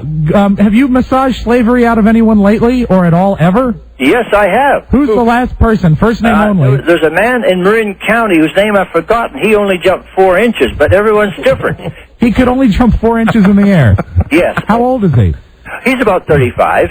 Wow. Now, do you think someone who's 35, they'd be born in 1965, they really are feeling the effects of slavery? You had to massage listen. You listen. We have what's called DNA. And I know we do. Hello? Yeah? Yep. It's in the racial memory. What? It's in the racial memory. I see. Now, even Canadians, they come out of the slave trade. Underground Railway. Have you ever massaged a Canadian like Gordon Lightfoot? I don't know who he is. Okay, Anne Murray, Burton Cummings, Brian Adams. No, I haven't. Brian Adams. People. Also, it would work with Indians who've been glued and tattooed by American Canadians, historically. Exactly. What does he massage out of American Indians? What do you massage out of I had a black lady friend for 6 years, and then you dog you. What's that? You dog you. Did you massage her? Yes. I bet you did. She was Vietnam generation, and I'm World War II, and she's 25 years my junior, but boy, did she start worse than her. Yeah, I bet. They don't call me Dr. Feelgood for nothing. That's right. All right. Now, give me your telephone number, your fax. I want to send you some material on peace. I want you to try it. Tell me as a black American. And any issue in your life. That you really think that he's taking the slavery out of you. As a black American, Asa, darling, as a black American, I feel you've taken the slavery out of me. That's amazing. Ask me if he knows Asa Buchanan. I'm a very good man. Do you know Asa Buchanan? What? Do you know Asa Buchanan? I've heard the name. Was he on television? Yes. Let's go to the announcer. This has been Everything Right with America with Rob Spiewak and his non-feeling legs. Rob Spiewak. Join Rob tomorrow with Everything Wrong with Right with America. Give me your fax number. We'll see you next time. Give me your fax number. We'll see you next time. God's blood, I want your fax number. We'll see you next time. He's a nice fella. That is the phone number we can call again sometime. Yeah, he's a good one. That's a break glass phone number right there. He works with dolphins, does. Yes, he does. In case of emergency. Sure. He massages the flipper out of it. Sorry, we're out of time. Oh, no. Yeah, that winds up another episode of The Best of Don and Mike. I hope you got something out of it, as I did. Stay tuned. We've got another episode of The Best of Don and Mike for you tomorrow. A fantastic one I know you'll like. Tomorrow, an in-studio visit with all of the Van Pattens. If you're a Dick Van Patten fan like I am, you'll love it because he stopped by with like all of his 90 kids. A lot of fun. Also tomorrow we will get to the bottom of a scandal some years back when we proved that Don Geronimo is not dead. Also, Buzz Burbank celebrates Black History Month. It's a big show tomorrow. You don't want to miss it. Of course, I'll be here and you'll be here and we'll all be there. So stay tuned. The Best of Don and Mike tomorrow, all along the Westwood One system. Adios. Au revoir. Auf Wiedersehen. And, of course, stay tuned for the Ron and Fez program, heard on most of these CBS stations. See you tomorrow. So we meet again. This is Sammy Davis Jr. saying, be kind, be nice, and I hope the next performer has the pleasure of having as nice an audience as you've been tonight. And let me leave you swinging.